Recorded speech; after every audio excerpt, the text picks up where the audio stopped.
시청자 여러분 안녕하십니까? 마켓나우 일부의 김호수. 고은별입니다. 자, 오늘은 우리 시장에 그 어느 때보다 좀 집중해야 할 것 같습니다. 최근에 우리 시장이 미국 시장과 동조화되지 않는 현상 계속 나타나죠. 미국은 올라가고 있는데 우리 시장은 계속 지지부진한 상황이고요. 또 간밤에 뉴욕 증시도 뚜렷한 방향성을 보이진 않았기 때문에 오늘은 우리 시장에 조금 더 집중해야 하는데 오늘 여러 가지 살펴봐야 할 이슈들이 굉장히 많습니다. 오늘 장 마감 이후에는 밸류업 지수가 발표되면서 과연 어떤 종목들이 포함됐을지 많은 관심이 쏠릴 것으로 보이고요. 자, 여기에다가 더불어민주당이 금투세 시행 유예와 관련해서 끝장 토론을 펼친답니다. 과연 여기에서 어떤 입장이 나올지에 따라서 시장의 분위기가 또 바뀔 수도 있겠고요. 자, 여기에다가 최근에 시장에서 가장 핫 이슈죠. 고려 아연과 관련된 경영권 분쟁과 관련해서 고려 아연 측에서 오늘 기자회견을 또 연다고 합니다. 자, 이런 빅 이슈들이 있는 이 우리 시장에서 뭔가 좀 상승 모멘텀이 될 수 있는, 분위기 반전될 수 있는 내용들이 좀 나왔으면 하는 바람입니다. 네, 그렇습니다. S&P 500 같은 경우에는 저항 매물선인 5,670선도 돌파하고 5,700선까지도 넘어서는 모습이 나타났는데 네. 우리 증시 같은 경우에는 8월 블랙먼데이 때 하락됐던 그 하락분도 만회해주지 못하는 모습에 좀 답답하신 분들 많으실 것 같은데요. 특히 삼성전자에 대한 고민이 깊으실 것 같습니다. 그런데 삼성전자 이달 들어서 6만 전자를 지속하면서 자사주를 매입한 임원들 26억 원가량을 매입을 했다고 하고요. 네. 이와 함께 기관의 매수세도 5거래일째 유입되고 있습니다. 다만 아쉬운 게 외국인의 매수세인데 과연 외국인의 매수세 오늘은 들어올지 이 부분도 주목해 보시면 좋을 것 같습니다. 네. 자, 오늘은 또 어떤 이슈들을 또 어떤 투자 전략을 세워야 할지 저희가 준비한 내용 하나씩 좀 확인해 볼까요? 이슈 레이더를 통해서 최근에 우리 시장의 특징이라고 한다면 수출이 잘 되는 그런 업종이나 종목들이 그나마 주가에 힘을 보이고 있습니다. 그 안에서도 음식료, 그 안에서도 요즘 K과자가 전 세계에서 인기를 끌고 있다고 하는데 이런 음식료 업종의 투자 전략 알아보도록 하겠고요. 아까도 말씀드렸지만 밸류업 지수 발표됩니다. 밸류업 수혜주도 함께 알아보도록 하겠습니다. 네, 이와 함께 내일은요 또 배터리 쇼가 개막을 한다고 합니다. 2차 전지 네. 관련 기업들 앞으로 방향성 어떻게 흘러갈지 이에 대한 투자 포인트도 함께 알아보시죠. 네, 마지막으로 이코노미 톡에서는 KB국민은행 장지철 박사와 함께 캘리업 밸류업 지수, 과연 이것이 시장에 힘을 불어넣어 줄 수 있을지 조금 더 긴 안목에서 분석해 보도록 하겠습니다. 네, 그럼 화요일 장도 힘차게 출발하는 마켓나우 1부 지금 시작하겠습니다.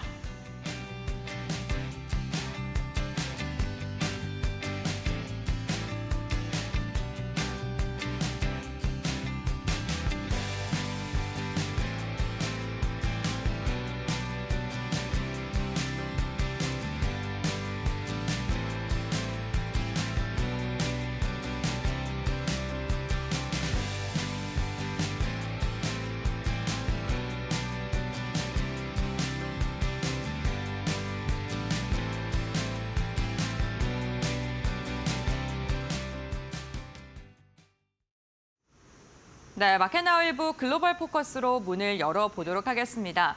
우리가 잠든 사이 세계 시장에서는 어떤 이슈가 있었고 우리 시장에는 어떤 영향을 미칠까요? 유한타증권의 천안본부점 김정섭 과장과 알아보겠습니다. 안녕하십니까, 과장님. 네, 안녕하십니까. 네, 우선 간밤 미증시부터 한번 확인해 볼까요? 네, 간밤 뉴욕 증시는 3대 지수가 강보합세로 마무리되었고 다우지수와 S&P 500 지수는 사상 최고치를 경신하며 견조한 흐름을 이어갔는데요. 투자자들은 향후 금리 전망과 관련된 미 연준의 발언을 소화하는 분위기였습니다. 이날 발표된 경제 지표는 엇갈렸는데요. 서비스업 경기는 예상치를 소폭 상회한 55.4를 기록하며 확장세를 유지했지만 제조업 경기가 둔화하는 모습이었습니다. 이날 연준 위원들은 미국의 제약적인 금리가 경제에 부담을 주고 있다며 추가 비컷 여지를 남겼는데요. 연준 내 대표적 비둘기파 인사로 꼽히는 굴지비 시카고 연은 총재와 라파엘 애틀란타 연은 총재도 금리나 여력을 높게 평가하며 향후 고용 지표에 따른 추가 비컷을 시사했습니다. 종목별로는 테슬라가 판매량 호조를 보일 것으로 예상되며 4.9% 상승하였고 투자 제한을 받은 인텔이 3%대 올라주는 흐름이었습니다. 이번 주 2분기 GDP와 실업수당 채용 건수 등의 경제 지표가 발표되지만 그중 금요일 미 연준이 인플레이션을 판단할 때 가장 중시하는 개인 소비 지출 PCE가 중요한 지표로 좀 보고 있는데요.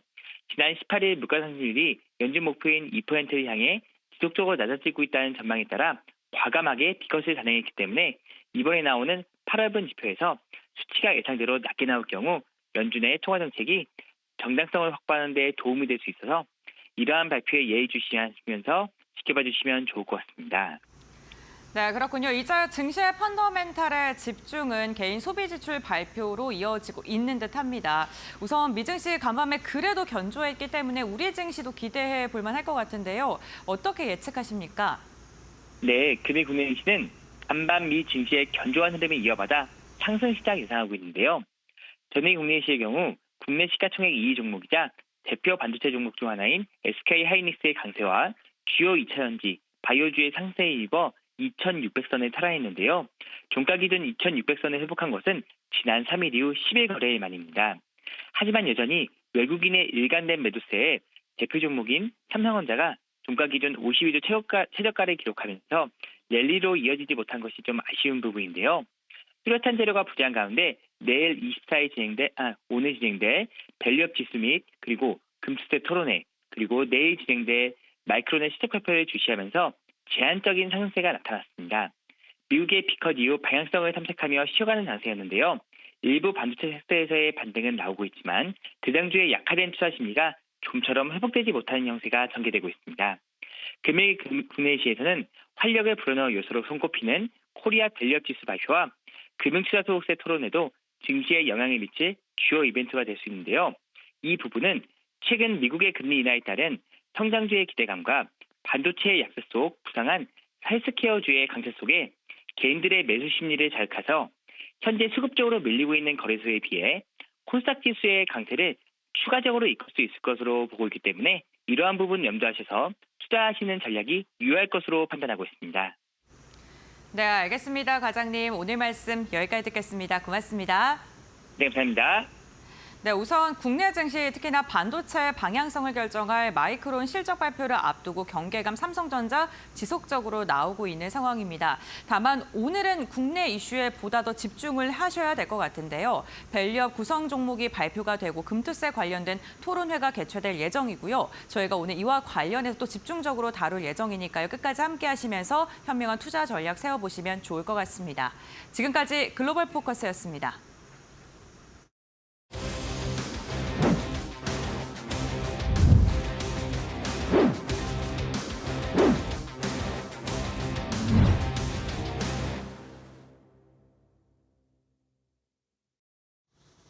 자, 이제 바로 또 이슈 레이더로 이어가겠습니다. 오늘도 개장 전에 포착해야 할 이슈, 여기서 종목 투자 전략까지 함께 알아보도록 하겠습니다. 자, 오늘은 이데일리 스페셜리스트 실리섭 전문위원과 이데일리온 곽유정 파트너 두 분과 함께 하겠습니다. 안녕하세요. 반갑습니다. 네, 안녕하세요. 네, 안녕하세요.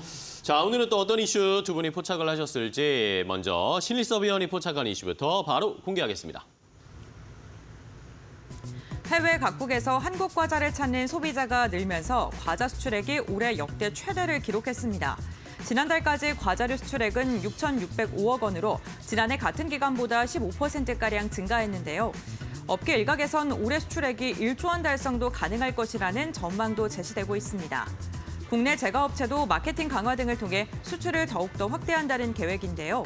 한류의 바람을 타고 과자 기업들의 주가도 훨훨 날아오를까요? 지금부터 알아보시죠.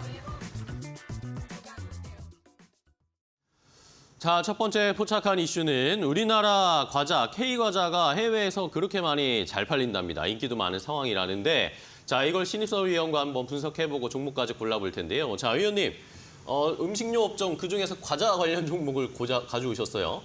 이 음식료 업종 좋아하시나요? 좋아하는데 이거 좀 우리나라 말고요. 네. 미국 시장에 있는 것들을 좋아하죠. 우리나라 시장에 음식료 업종 제대로 된 게 하나도 없어가지고. 그러니까요. 이게 투자하기가 좀 그렇습니다. 네. 솔직히. 다 떨어져서. 그러니까 할게 한번 없고. 라면 오르고 뭐 김밥 네. 오르고 관련된 거 한번 쭉 올랐다가 다시 쭉 조정받았잖아요. 솔직히 인정은 해야죠. 이게 뭐 포장해서 되는 일이 아니잖아요. 네. 요즘에 이거 뭐 포장한다고 되는 일이 아니고 뭐 다 아시는 거고. 그렇죠. 좀만 뒤집어 보면 그냥 딱 1초면은 우리나라 주가가 어떤지 다 아는데 이거 숨길 네. 필요는 없을 것 같고 인정을 해야죠. 예를 들어 오레오를 만드는 몬델리제 인터내셔널이라든가 레이스를 만드는 펩시콜라 아니면 하겐다즈를 만드는 네.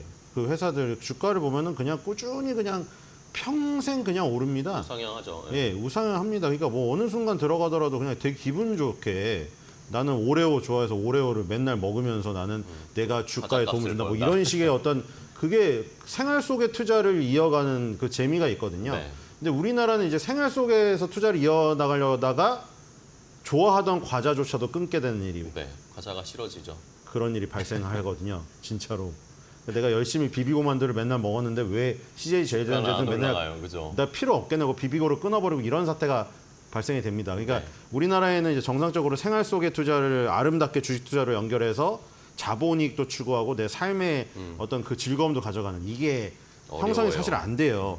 지금 예를 들어서 지금 SPC 3립도 보시면은 그렇죠. 내가 아무리 던킨도너츠 베스킨라빈스를 열심히 가고 이래도 주가가 안 따라오면은 좀 재미가 없거든요. 그러니까 그럴 수밖에 없는데 지금 뭐 삼양식품이 한번 보여준 그런 기세 그런 것들이 조금 퍼져 나가기를 바라는 거죠.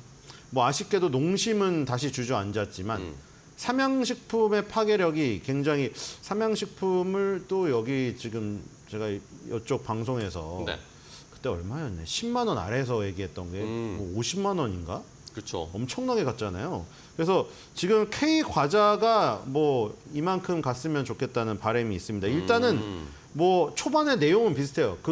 이제 삼양식품이 가기 전에 라면 수출액이 굉장히 크게 늘고 그쵸. 사상 최대를 기록을 하고 라면이 또 뭐 이제 뭐 BTS는 이런 한류 콜라보를 통해 가지고 세계에 이제 이름을 알리고 있다. 뭐 요런 소식부터 잔잔히 시작해서 불이 확 붙었거든요. 그쵸. 이제 K 과자도 일단은 그 집계 통계가 일단 좋게 나오고 수출이 있습니다. 잘 되고 있나요? 네. 농림축산식품부에서 1월 달부터 이번 달 9월 달까지 과자류 수출액 9월 달은 아직 안 갔으니까 8월 달 집계까지만 잘랐습니다. 네. 4억 9,420만 달러, 5억 달러가 다 됐는데 전년 대비 15.4% 증가한 수치고요.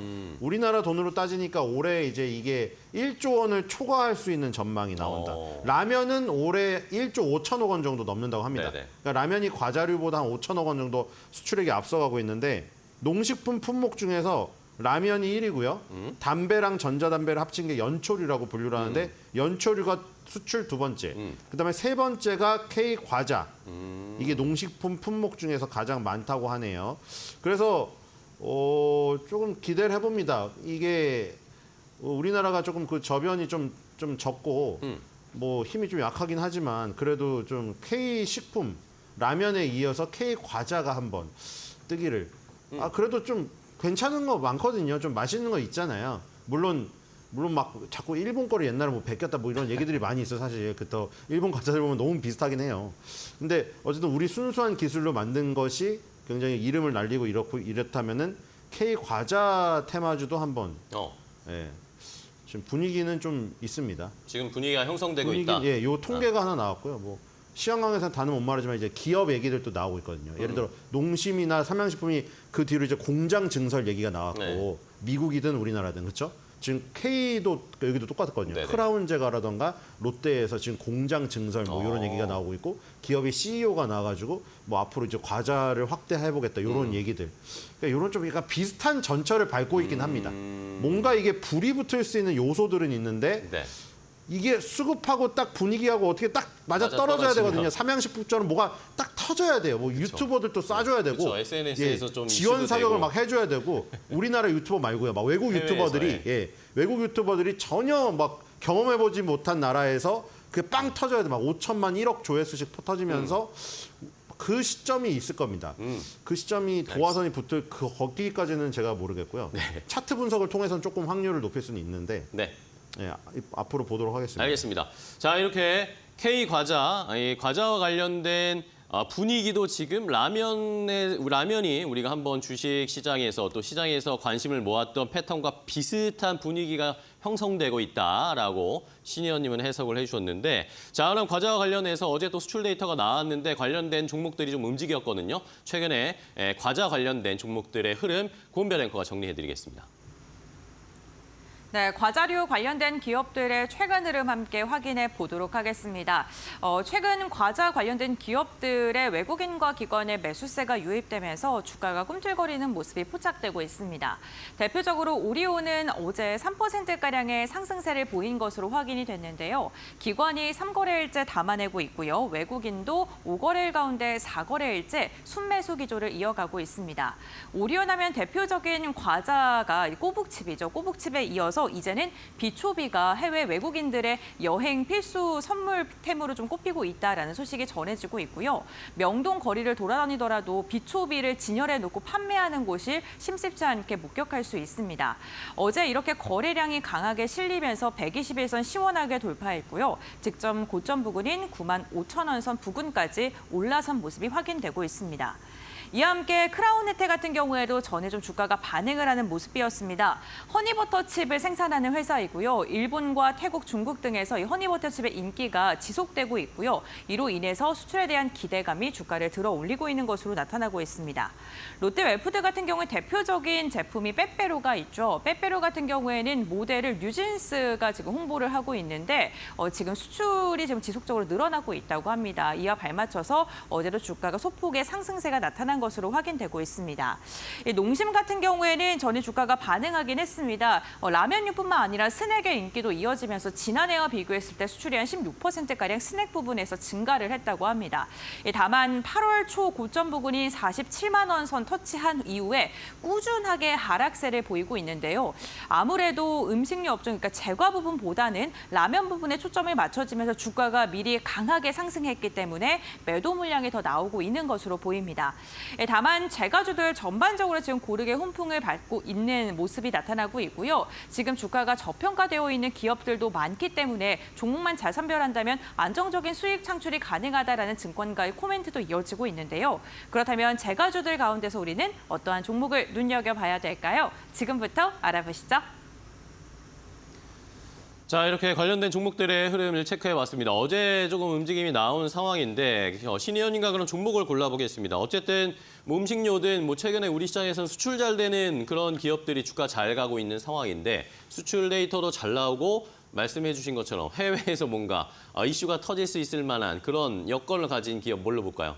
네, 롯데 웰푸드입니다. 롯데 웰푸드? 근데 이때는 또 합쳐진 게 또 안 좋네요. 이게 차라리 지금 롯데 삼강이랑 롯데 제과랑 나뉘어 있었던 때면 네. 더 좋았는데 지금 워낙에 합치기 상장해서 밸류업을 해야 되니까 그런 면에서는 좋은데 지금 왜냐면 이게 롯데 삼강 쪽 때문에 이게 같이 가버려가지고 지금 이렇게 된 거거든요. 지금 이게 지금 빙그레랑 롯데 웰푸드가 같이 움직였다 빠져버리는 바람에 지금 네. 주가가 이렇게 돼버렸어요. 그러니까 빙가류가 한번 움직였었잖아요. 그쵸. 그때 저 빙그레 메로나랑 이런 거 해가지고 롯데 삼강 그 아이스크림 해가지고 올랐다가 반짝했다가 여름 들어서면서 다 꺾여가지고 밑으로 가가지고 지금 완전 수급이 다 엉망진창이 돼버렸어요. 네네. 거기서 이제 과자류 테마로 다시 오르려니까 이게 전에 매물 쌓여 있는 거를 다 돌파를 해야 되는 지금 힘든 모습이죠 이게. 차라리 롯데 삼강으로 분류가 되어 있었으면 그냥 롯데 삼강 아래 그쵸. 그냥 혼자 가고 지금 롯데 제과로 갈 수 있었는데 좀 아쉽긴 한데 어쩔 수 없죠. 일단 빼빼로데이가 얼마 안 남았다는 거. 그렇네요. 이게 하나의 또 이슈입니다. 네. 물론 뭐 빼빼로데이 가지고도 뭐 말이 많아요. 뭐 그걸 꼭 이걸 해야 되냐 뭐 사행성이 어쩌고 하는데 뭐 이게 굉장히 좀 저기잖아. 우리나라에서 지금 뭐 이렇게라도 해가지고 자영업자분들도 조금 그 숨통 트이고 그렇죠. 네. 이런 거 이슈 이런 명절에 가면 그런데 뭐 이런 거 없으면은 이벤트. 사실 네. 뭐 일으킬 게 없어요 지금 사실. 그렇죠. 그래서 지금 다들 힘드시기 때문에 이런 거라도 해가지고 조금 팔렸으면 좋겠고 어쨌든 빼빼로 수출액이 540억 원 지난해 나왔답니다. 2020년 대비해서 80% 증가했어요. 그 다음에 이 아까 불닭볶음면하고 비슷한 게 이제 김정수 그 저기 부회장 대표이사 부회장이 네. 그게 또 타이밍이 맞았어요. 그 스토리가 이런 게 있어야 되거든요. 그 불닭볶음면의 스토리가 뒤에 있었잖아요. 그쵸. 그 딸하고 김정수 부회장이 가가지고 불닭꼬치를 시장에서 먹다가 야, 이 불닭꼬치를 라면에 적용하면 어떨까? 그게 만들어진 스토리로서도 좋아요. 만들어졌더라도 그런 스토리가 있어야 된다니까요. 그럴듯하며. 이 시장이 터지려면은 그게 있어야 돼요. 그런 스토리라던가 이런 재밌는 것들이 있어야 된단 말이에요. 그래서 지금 김정수 부회장 월스트리트 저널이니 무슨 뭐 비즈니스 잡지니 전부 일면에 실리고 이러잖아요, 지금. 그러니까 이런 것들이 있어야 되는데 그래서 일단 신동빈 회장이 각성을 했습니다. 그러니까 롯데가 원래 옛날부터 제과가 강했잖아요. 그쵸. 그러니까 롯데랑 혜태가 맨날 한국 시리즈에서 붙으면 어떻게 됐습니까? 롯데 혜태 선수들이 서로의 껌을 씹으면은 바로 적입니다. 왕따였습니다. 롯데 혜태 서로 껌끼리. 네. 그 정도로 롯데 혜태의 자존심 싸움이 강한 쪽이 식품이었는데 신동민 회장이 9월 3일 날 폴란드 바르샤바의 원롯데 식품 회사 전략회의를 주재했습니다. 여기 가서 폴란드에 가가지고 현지 공장을 시찰했어요. 반도체 공장만큼 네, 식품 이렇게. 공장도 중앙에 하얀 하얀 옷 거 입고. 싹 다 입고 가가지고 시찰을 했습니다. 다른 데도 아니고 식품 공장을요. 그래서 지금 연매출 1조 원 넘는 메가 브랜드 육성을 하겠다 했는데 그 1조 원 넘는 메가 브랜드를 만들 아이템으로 빼빼로를 선정했어요. 뭐 물론 여기 이 밑에 댓글에는 안 좋은 댓글도 많이 있어요. 뭐 빼빼로 하나로 1조 원을 넘는 건 지금 거의 불가능에 가깝다. 네. 뭐 이런데 한다니까 2035년까지 빼빼로 연매출 빼빼로 하나예요. 네, 다른 과자 합친 게 빼빼로만으로. 아니라 빼빼로 단일 품목 하나 가지고 1조를 하겠다는 거죠. 네. 2035년에 목표는 크면 좋긴 앞으로 하지만 10년 네. 안에 그렇죠? 그러면 이렇게 되면 글로벌 탑 10에 든답니다. 네. 이렇게 되면 오레오나 치토스급에 가는 거예요.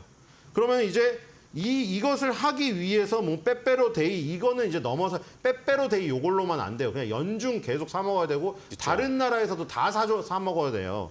그래서 올해 빼빼로 데이 슬로건이 Show Your Love with 빼빼로입니다.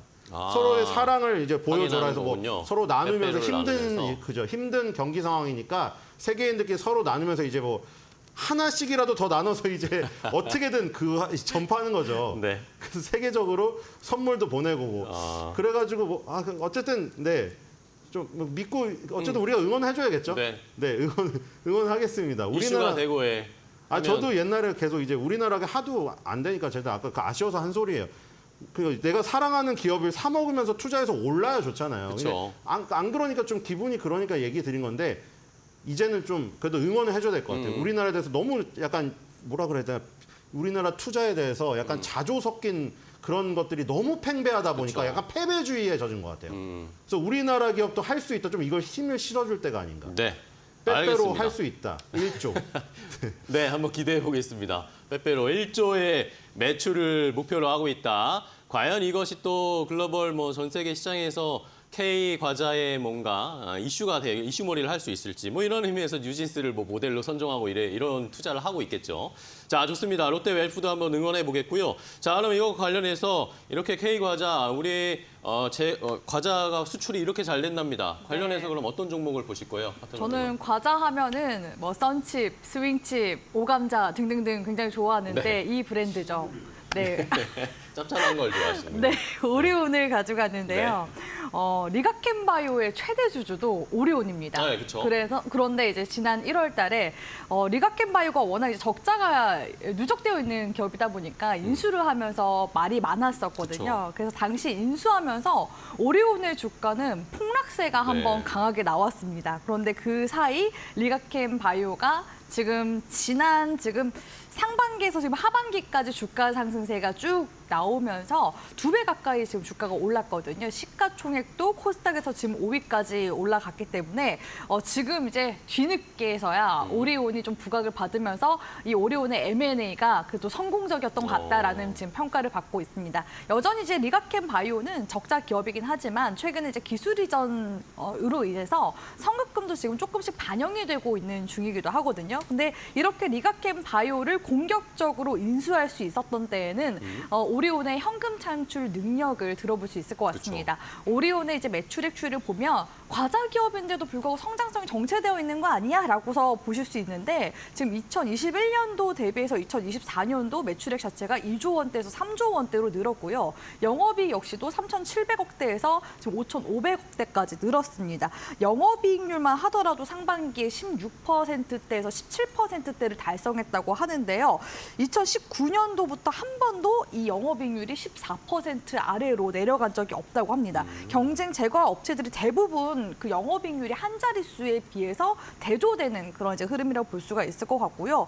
일단 오리온이 이렇게 영업이익률을 많이 낼 수 있었던 때에는 그 과자 이제 불량품이죠. 불량품이나 반품 이런 것들을 줄이는 데 있어서 사활을 걸었기 때문이다라는 그런 평가들도 받고 있습니다. 그러니까 일례로 오리온 초코파이 같은 경우에도 네네. 그 안에 들어가는 마시멜로우 있잖아요. 마시멜로우가 동일하게 들어가기가 굉장히 어렵다고 합니다. 근데 이것도 역시나 기술을 도입을 해서 레이저 센서를 통해서 일정한 비율로 네. 가운데에 딱 들어갈 수 있게끔 해서 폐과율을 굉장히 많이 줄였다고 하고요. 네네. 또한 이제 오리온은 이런 이제 영업이익이 늘어나는 거에 대해서 임직원들한테 성과를 갈구하지 않는다고 합니다. 지금 오늘만이라도 잘하자 이게 쌓여서 지금 이렇게 영업이익이 났다고 하는데요. 정말 이상적인 그런 이제 기업이지 않나라는 네. 생각이 드는데 여기서 이제 사실 이제 과자 얘기했으니까 중요한 것은 아까 우리 앵커님이 말씀해주셨지만 지금 외국인들 사이에서 비초비가 지금 인기라고 합니다. 홍콩에 제니 쿠키가 있다면 우리나라도 이제 과자류에서는 이렇게 좀 인기몰이를 할 수 있지 않을까라는 기대감도 네. 가져가 볼 수 있고요.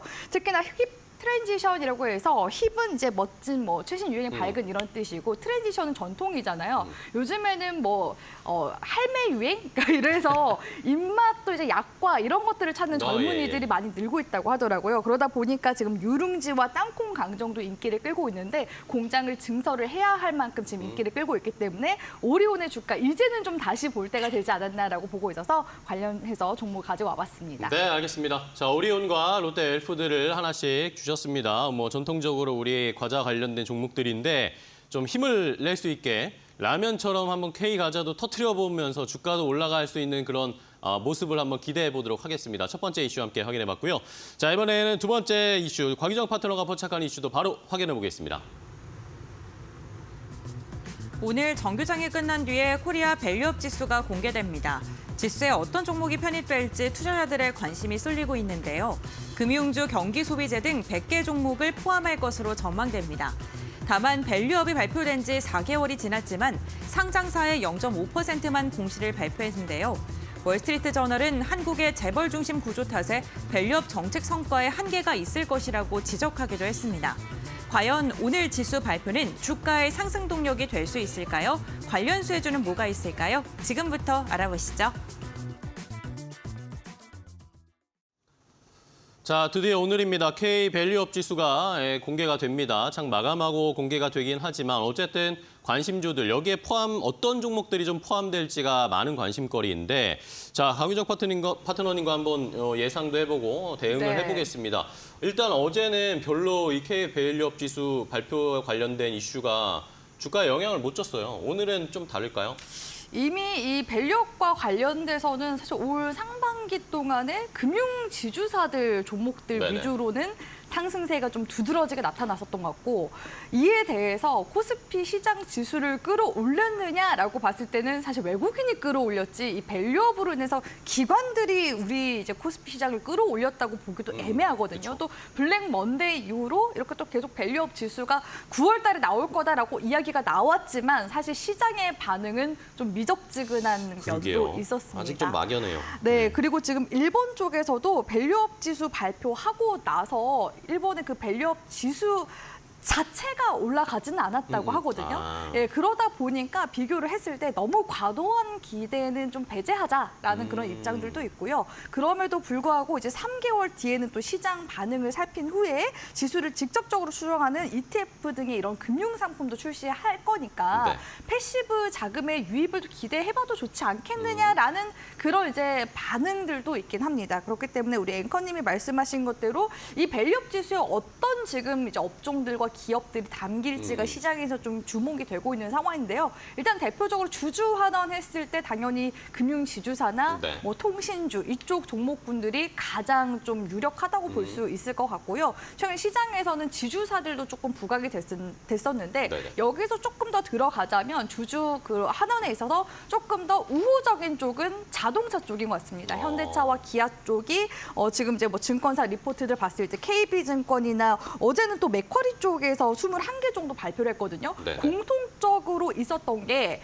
현대차와 기아였고요. 반면에 반도체 쪽은 좀 네, 잘 안 네, 들어가 의문점이 있더라고요. 든다. 네. SK 하이닉스 역시도 부채가 좀 더 감소되어야지만 주주 환원에 좀 적극적일 수 있기 때문에 아직까지 기술주들이 영입을 할 수 있는 부분에 대해서는 좀 의문을 가지면서 봐야 된다라는 시각들이 있습니다. 물론 오늘 장 마감 이후에 봐봐야지 알겠지만요. 일단 밸류업 지수 자체가 지금 분배금을 곧바로 그러니까 배당금이죠. 배당금을 곧바로 투자자들에게 지급하는 PR 방식과 분배금을 재투자하는 방식의 TR 두 가지 유형으로 출시가 될 것으로 지금 전망이 되고 있기 때문에 앞으로 향후 밸류업 지수가 나오게 된다면 국민연금공단처럼 이제 정부 쪽에서 그러니까 우리나라 기관 쪽에서 지금 투자하는 투자자들의 입장, 그러니까 네. 기관 투자자들의 입장에 있어서는 하나의 기준점과 잣대가 될 수 있다라는 점은 의미가 있을 것 같고요. 사실 밸류업 지수 자체가 우리 중장기적으로 봐야 되는 거잖아요. 그러니까 본질에 좀 더 치중하면서 봐야 되지 않나라는 생각이 들고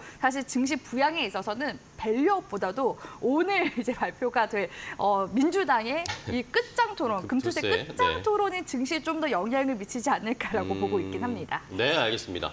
자, 일단은 오늘 단기적으로는 금투세 관련된 이슈가 조금 더 영향을 줄 거고 길게 중장기적으로 봐서 저희가 투자를 할 때는 어쨌든 밸류업 지수에 어떤 종목들이 편입될지 많은 분들이 궁금해하실 것 같습니다. 자, 그러면 일단은 최근에 관련된 종목 흐름, 밸류업과 관련된 포함될 것이다 이런 이야기들 나오는 종목들이 있거든요. 주가 흐름 좀 고은별 앵커 체크해 보겠습니다. 네, 밸류업 지수 구성 종목에 편입될 가능성이 큰 종목들 추려봤습니다. 사실 밸류업 하면은 가장 많이 거론되고 기대감이 컸던 섹터는 당연히 금융입니다. KB금융 같은 경우에는 올해 들어서 50%가량의 주가 상승률이 나타났고요. 이에 발맞춰서 전일에도 1%가량의 주가 상승력이 나타났습니다. 85,000원 선 터치하는 데 성공을 했고요. 어쨌든 금융 섹터는 밸류업 프로그램 지수가 발표될 때 편입될 것이라는 종목에 꾸준하게 거론이 되고 있는 종목이기도 합니다. 메리츠 금융지수 사실 어제 밸류업 지수 관련돼서 그렇게 큰 반응이 나타나지 않았다라는 분석들이 나오고 있습니다만 메리츠 금융지수 전일 장중에 52주 신고가 터치했고요. 차익 매도 물량이 나오면서 2%가량 하락하면서 마감을 했습니다. 현대차, 완성차와 필수 소비재와 같은 기업들도 많이 거론되고 있는데 특히나 현대차 같은 경우에는 전일 0.6%가량 하락하긴 했지만 간밤에 또 이슈가 있었습니다. 미국이 러시아와 중국의 소프트웨어를 탑재한 커넥티드카에 대해서 판매 금지에 대한 카드를 꺼내 들었는데 국내 완성차 기업들이 수혜를 받을 수 있다라는 분석이 나오고 있는 만큼 오늘 밸류업 지수 발표와 엮여서 과연 어떠한 퍼포먼스를 보여줄지 이 부분도 함께 체크해 보시면 좋을 것 같습니다. 이와 함께 대형주들이 많이 거론됐기 때문에 이제는 중소형주들도 봐야 된다, 눈여겨볼 때다라는 코멘트들도 이어지고 있죠. 대표적으로 S&T 에너지도 지금 4%가량 상승했고요. 어제 맥쿼리가 공개한 21가지 종목 가운데서도 거론이 되고 있는 종목이기도 합니다. 전일 13,000원 선 돌파하는 데 성공했습니다. 사실 이 밸류업 지수를 발표하는 이유는 기업의 가치가 현저하게 저평가되어 있기 때문입니다. 신영증권에서는 이렇게 저평가되어 있는 주가의 위치 레벨이 최대 주주에는 위협적이게 느껴질 수 있다. 그게 바로 경영권 분쟁으로 이어질 수 있다라는 분석을 내놓기도 했습니다. 최근 경영권 분쟁 이슈 증시에서 굉장히 뜨겁게 타오르는 이슈 중에 하나인데 그 가운데 한 주인공이 바로 FN가이드고요. FN가이드 역시나 밸류업 지수 편입 예상 종목으로 거론이 되고 있었던 종목이기도 하죠. 3거래일째 상한가에 안착하는 데 성공을 했습니다. 지금 밸류업 지수 편입 예상 종목 너무 많습니다. 그렇다면 우리가 지수 정기 변경 발표를 앞두고 어떠한 종목을 좀 눈여겨봐야 될지 전문가들의 선택은 어떠한 종목일지 지금부터 알아보시죠. 자, 이렇게 밸류업 관련된 종목들의 흐름 좀 체크해봤고요. 자, 그러면 곽유정 파트너님이 어떤 종목 가지고 오셨을지 궁금하네요. 네, 저는 현대차 가져왔습니다. 현대차. 네. 자, 근데 또 월스트리트저널에서 이제 밸류업 지수 발표 이야기 나오니까 우리나라는 또 일본과 좀 다를 거다. 우리나라는 어쨌든 재벌가, 오너 일가들이 네. 소액 주주들과의 뭔가 추구하는 바가 원하는 것이 다르기 때문에 이런 것들이 발목 잡으면서 밸류업이 별로 효과를 못 낼 거다. 뭐 이런 의견들도 있던데 어떻게 보세요? 그럼에도 불구하고 현대차는 올 상반기 밸류업에 대한 기대감으로 주가 상승세가 꽤 많이 나왔던 종목이기도 하거든요. 제가 금융지주사들보다도 현대차를 꼽은 이유는 금융지주사는 정말 기대할 수 있는 부분이 밸류업에 대한 부분밖에 없습니다.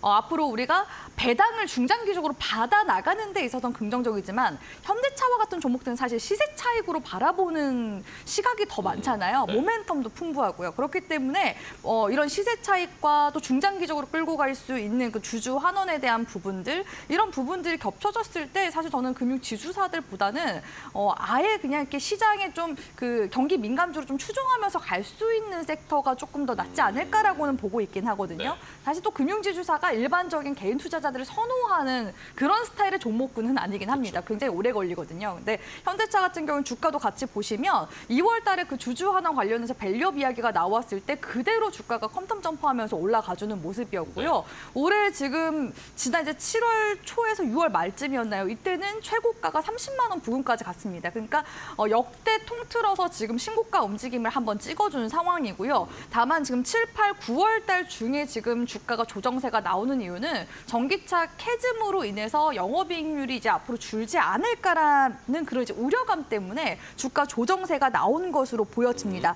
하지만 다만 지금 현대차의 12개월 선행 주가 수익 비율을 봤을 때 한 4.62배 정도가 나오는데 통상적으로 PER이 10배 이하면은 저평가주로 분류가 된다고 하고 있기 때문에 기관 투자자들 사이에서는 현대차가 역시 지금도 저평가가 되어 있다라고서 지금 보는 견해가 많고요. 사실 이런 대형주들은 기관 투자자들이 자금을 굴리면서 주가를 만들어 나가기 때문에 이런 의견들은 굉장히 중요하다고 보고 있습니다. 그리고 지금 이제 미국 시장에서도 시장 점유율이 구조적으로 지금 확대가 되고 있는데 최근에 GM과 같이 함께 동맹을 맺었잖아요. 네. 같이 함께 신차도 이제 출시하게 될 거라는 그런 기대감이 들어오고 있습니다.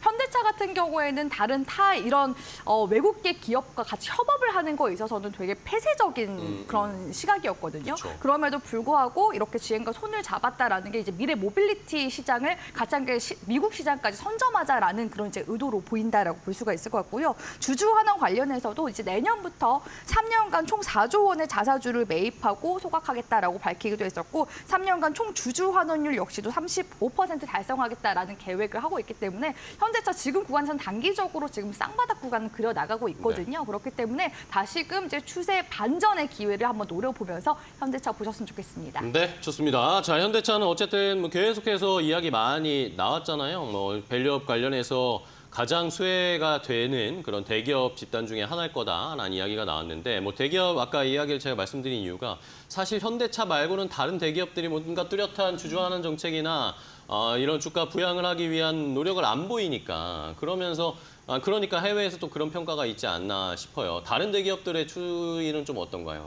다른 대기업들 같은 경우에는 지금 아무래도 현대차가 우선적으로 간다라고 친다면 네. 현대 기아차가 같이 한 묶음으로 가는 그룹사잖아요. 기아차도 같이 함께 언급이 되고 네. 있거든요. 그래서 현대차만 보시지 마시고 기아차도 같이 함께 모멘텀이 들어오고 있으니까 흐름을 같이 체크를 해주시면 좋을 것 같고 일단 삼성 관련해서는 일단 삼성전자는 조금 시간이 걸릴 것 같다라는 의견들이 네. 조금 있기 때문에 추이를 좀 보셔야 될 것 같습니다. 네, 알겠습니다. 자, 이렇게 밸류업 관련해서 오늘 어떤 이야기들이 나올지, 어떤 종목들이 나올지 많은 분들이 궁금해하시는 상황에서 이번에는 신의원님이 또 보시는 종목도 궁금합니다.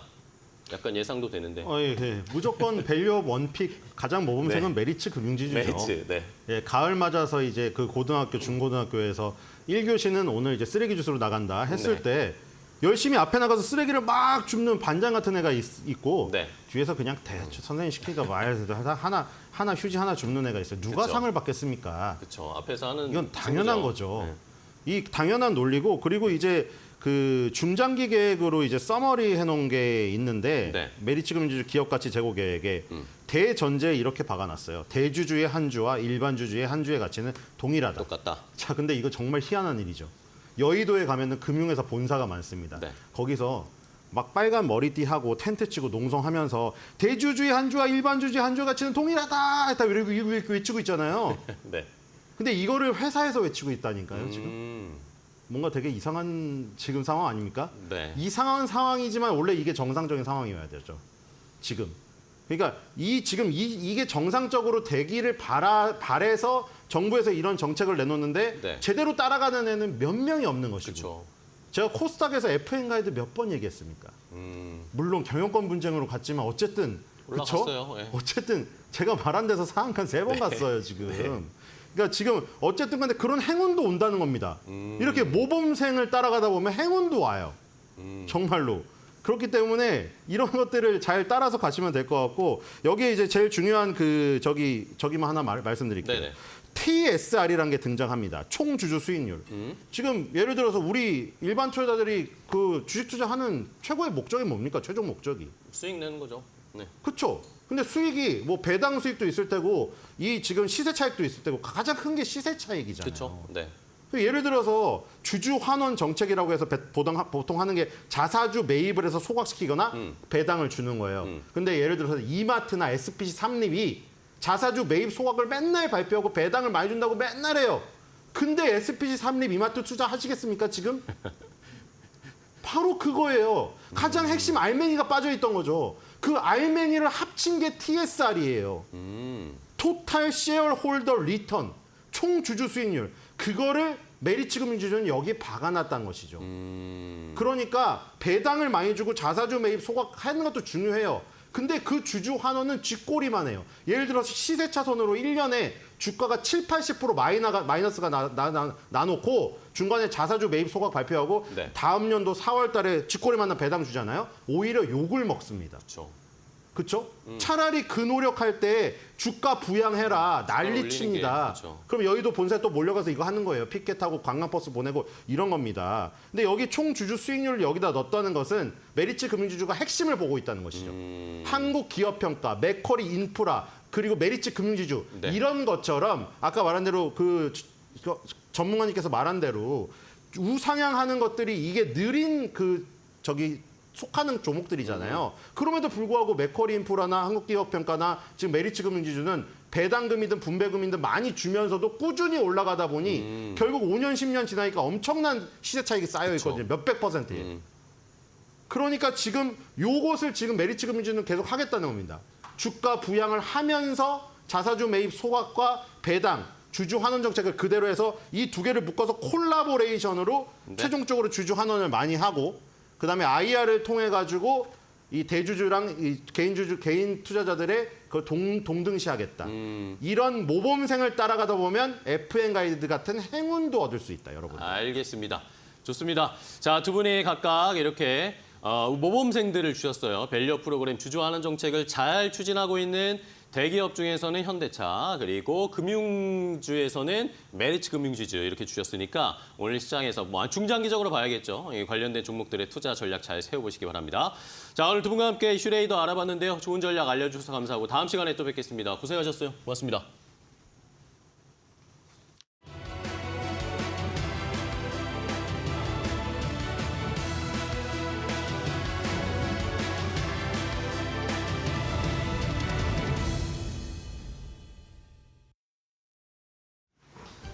네, 마켓 리포트 시간입니다. 오늘도 종목 두 가지 함께 살펴보도록 하겠습니다.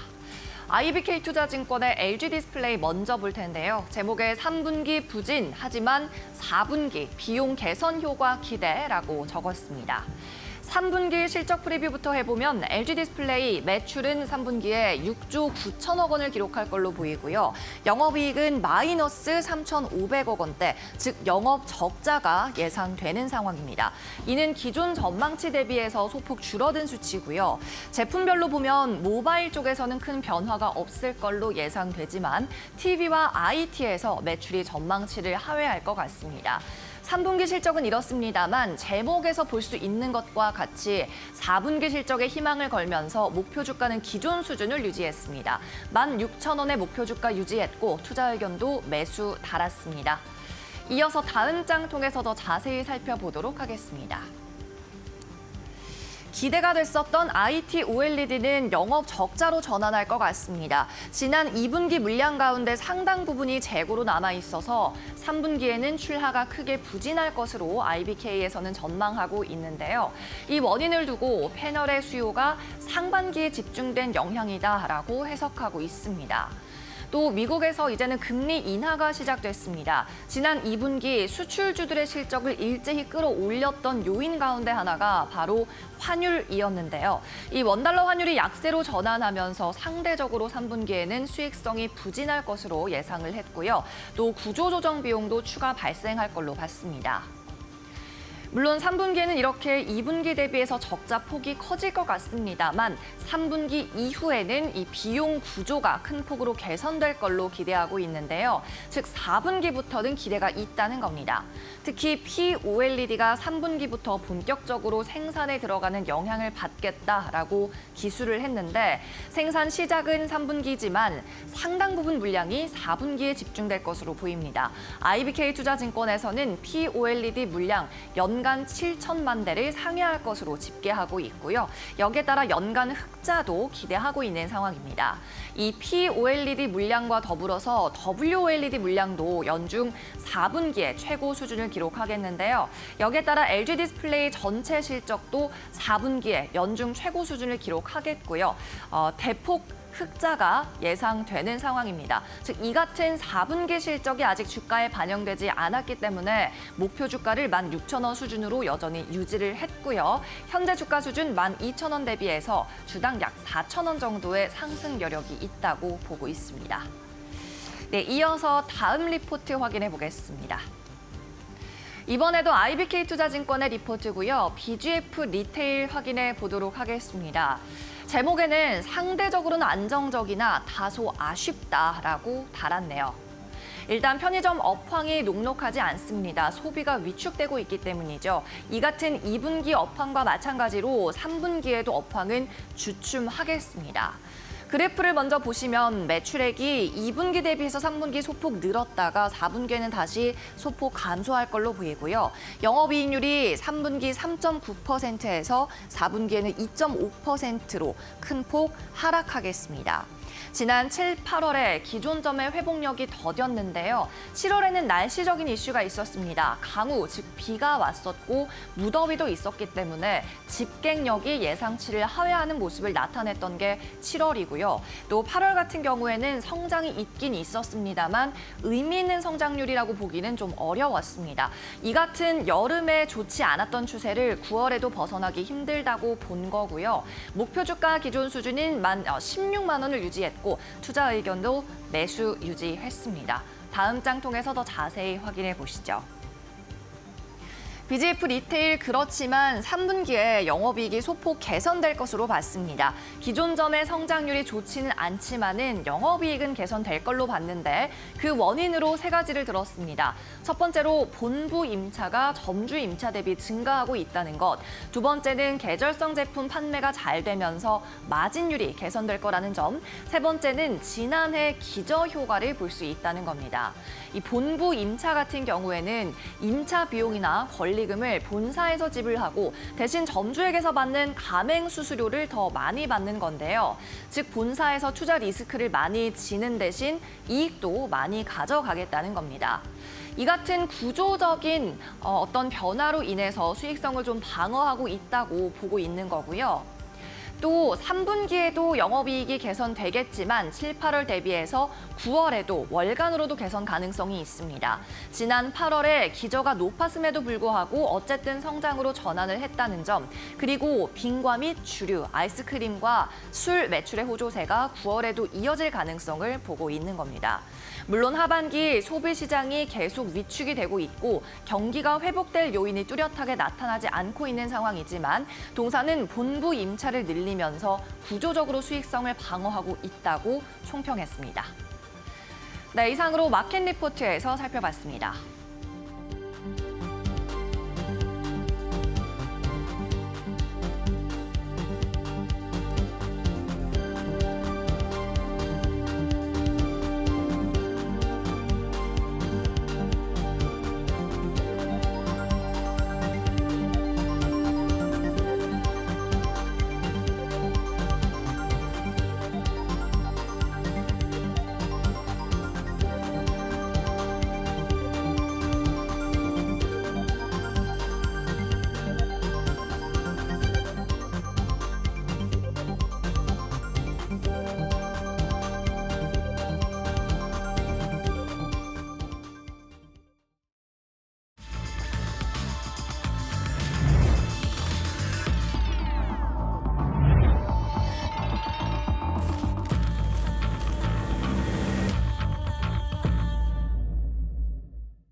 자, 마켓 스탠바이 바로 이어가겠습니다. 오늘도 장 출발 준비를 해볼 텐데 이제 개장 10분 정도 남았습니다. 8시 51분을 향해서 달려가고 있습니다. 자, 오늘 우리 시장에서는 국내 이슈들이 굉장히 많습니다. 간밤에 미국 증시 같은 경우에는 강보합권 수준으로 거래가 마감이 됐습니다. 제조업 PMI, 제조업과 관련된 지수들이 좋지 않게 나오면서 약간의 우려감도 있었지만 결국에는 다시 또 시장이 끌어올리면서 3대 지수가 상승 마감, S&P 500과 다우 지수는 사상 최고치를 기록했고 테슬라가 또 인도량이 또 괜찮게 나올 것이다라는 해석들이 나오면서 전기차 관련 종목들, 2차 전지 관련 종목들 우리 시장에서 살펴봐야 되겠고요. 자, 결국 중요한 것은 오늘 시장에서도 외국인 수급이 어떻게 될 것인가. 계속해서 외국인이 매도하고 있는 반도체, 삼성전자의 흐름을 어떻게 봐야 할 것인지 어제 SK하이닉스는 외국인이 매수를 했는데 삼성전자는 여전히 외국인이 아직도 쳐다보지 않고 있습니다. 자, 과연 오늘은 그런 흐름이 좀 바뀌게 될 것인지 이외에도 국내 이슈들 체크해보면서 어떻게 출발 준비해야 하는지 함께 알아보겠습니다. 자, 오늘 마켓 스탠바이는 GC인포의 박수범 대표, 루체인베스트 오현진 팀장, 고별 앵커와도 함께하겠습니다. 안녕하세요. 반갑습니다. 자, 먼저 오현진 팀장님과 오늘 시장 출발 준비를 해볼 텐데 역시 반도체가 여전히 지지부진한 상황인데 어떻게 오늘 좀 대응을 해야 될까요? 네, 실시간 검색 상위에 이제 삼성전자 주가가 계속 올라오는 걸 보면 대형 반도체주 때문에 이제 마음고생 하시는 분들이 좀 많다라는 생각도 드는데요. 일단 대형 반도체주의 낙폭과대 인식이 계속해서 확대가 되고 있는 상황이기 때문에 아마 이번 주 내로는 이제 돌리는 흐름을 기대할 수 있지 않을까 판단이 됩니다. 반도체에 대한 뭐 공급 과잉 이슈라든지 뭐 HBM 공급 과잉, 뭐 레거시 반도체 업황 둔화 이런 우려감들이 있지만 충분히 반영된 상황이라고 생각을 하고 HBM 반도체는 아시겠지만 대부분 이제 주문 생산 방식으로 진행이 되는 거거든요. 그래서 공급 과잉이라는 말 자체가 약간 어불성설일 수 있다라는 부분이고 레거시 반도체 같은 경우 가격이 떨어질 수는 있지만 어쨌든 HBM 때문에 생산이 덜 되는 부분도 있거든요. 공급단에서의 조정이 충분히 가능하기 때문에 가격 급락으로 이어지지는 않을 것 같습니다. 특히 삼성전자가 이제 조금 있으면 3분기 잠정 실적을 발표를 할 텐데 실적 컨센서스가 하향 조정된다고 하더라도 10조 원대의 영업이익은 상당히 좋은 이익이거든요. 그래서 이런 부분들이 반영된다라고 한다면 삼성전자와 SK하이닉스는 이번 주 내 혹은 뭐 주 후반에는 저점을 잡고 반등에 시도할 가능성이 높다라고 보니까 보유하고 계신 분들은 계속해서 좀 중장기 관점에서 홀딩하시는 전략을 말씀드리고 싶고 좀 추가 매수도 좀 염두를 하셔야 되는 그런 타이밍이 아닐까 이렇게 판단이 됩니다. 두 번째는 이슈 관련된 얘기인데 K 배터리 쇼가 이제 내일 개막을 합니다. 그래서 2차 전지 업종에 긍정적일 수 있는 이슈다라고 보시면 될 것 같고요. 단순히 2차 전지 업체만 참여하는 게 아니고 배터리 재활용이라든지 재사용 업체들 그리고 배터리 관련된 소재 업체들이 다수 참여하기 때문에 긍정적인 이벤트가 될 수 있을 거라고 생각을 합니다. 특히 이제 국내외 바이어가 이제 국내 기업과 상담하기 위해서 많이 방한을 할 예정이에요. 그래서 다양한 품목에 대해서 한 200여 건 정도의 이제 상담이 예정돼 있습니다. 그래서 국내 2차 전지 밸류체인 업체가 신규 해외 고객사를 확보할 가능성도 있어요. 이런 구체적인 내용이 이번 배터리 쇼에서 나온다라고 한다면 역시 2차 전지 관련된 종목군들의 투자 모멘텀으로 좀 작용할 수 있기 때문에 2차 전지주의 흐름 이번 주에 좀 보셔야 될 것 같고요. 끝으로 금일 KRX 코리아 밸류업 지수가 발표가 됩니다. 그래서 금일 오후에 발표될 예정입니다. 그래서 최근에 제약바이오주를 제외하고는 사실상 주도주가 없다라고 볼 수 있기 때문에 이번 밸류업 지수 발표가 모멘텀이 된다면 저평가 종목들이 움직일 수 있는 모멘텀 다시 한번 형성이 된다라고 보고 있습니다. 최근에 보시면 주주환원 관련된 액티브 ETF가 수익이 괜찮아요. 그래서 연초 대비해서 계속해서 플러스 수익률을 기록하고 있기 때문에 주주환원에 대한 시장의 관심은 꾸준히 이어진다라고 볼 수 있을 것 같고 특히 밸류업 지수 발표 이후에는 이제 중소형 가치주로 수급이 좀 확산될 것 같습니다. 요즘에 코스닥이 이제 상대적인 강세를 보이는 것도 중소형 가치주들이 주목받고 있는 현상 중에 하나다라고 판단을 하고 있거든요. 그래서 배당이라든지 주주환원이 적었다고 하더라도 PER이라든지 PBR이 충분히 낮은 종목은 움직일 수 있기 때문에 오늘 오후에 발표되는 또 밸류업 지수 어떤 종목이 편입되는지도 꼼꼼히 살펴보시면 좋을 것 같습니다. 네, 알겠습니다. 오늘 오현진 팀장은 이번 주에 예정된 일정들을 소화하면서 섹터들의 움직임을 확인해 보자라고 이야기해 주시면서 오늘 장 마감부 발표될 밸류업 지수 발표에 대해서 중소형 가치주로의 확산이 좀 기대된다라고 이야기를 해주셨습니다. 그렇다면 박수범 대표는 밸류업 지수 발표에 대해서 어떤 의견을 좀 갖고 계실까요? 네, 제가 오늘 말씀드리려고 했던 부분들을 지금 이제 전문가님이 말씀을 잘 해주셔가지고 좀 많이 내용이 좀 중복되긴 합니다만 지금 이제 첫 번째 말씀드릴 게 이제 코리아 밸류에 대한 부분들입니다. 코리아 밸류 관련되어서 이제 지수 발표를 할 건데 이 부분에 있어서 이제 종목이라든지 편입될 종목이라든지 그리고 그 기준점 이런 부분들을 좀 발표를 할 겁니다. 근데 이제 장이 끝나고 난 다음에 발표를 하기 때문에 그런 부분들은 지금 시간 외로 좀 시장에 좀 영향을 미치지 않겠냐. 하지만 어느 정도 시장에서는 좀 예측을 하고 있는 부분들이 있기 때문에 지금 금융사들이 많이 좀 편입이 될 것이다라고 시장에서는 바라보고 있고 그에 따른 지금 이제 현금 유동성 물량이 좀 풍부하면서도 어떻게 보면 지금 시장에서도 성장 스토리를 계속해서 써나가고 있으면서 저평가되어 있는 종목들이 많이 있습니다. 그렇기 때문에 그런 부분들에 있어서 이제 관련 종목들이 움직임들이 오늘 좀 활발하게 움직이지 않겠냐. 특히나 이제 반도체 쪽의 뭐 움직임들을 좀 긍정적으로 바라볼 필요가 있다고 말씀드립니다. 자, 두 번째로 좀 말씀드릴게.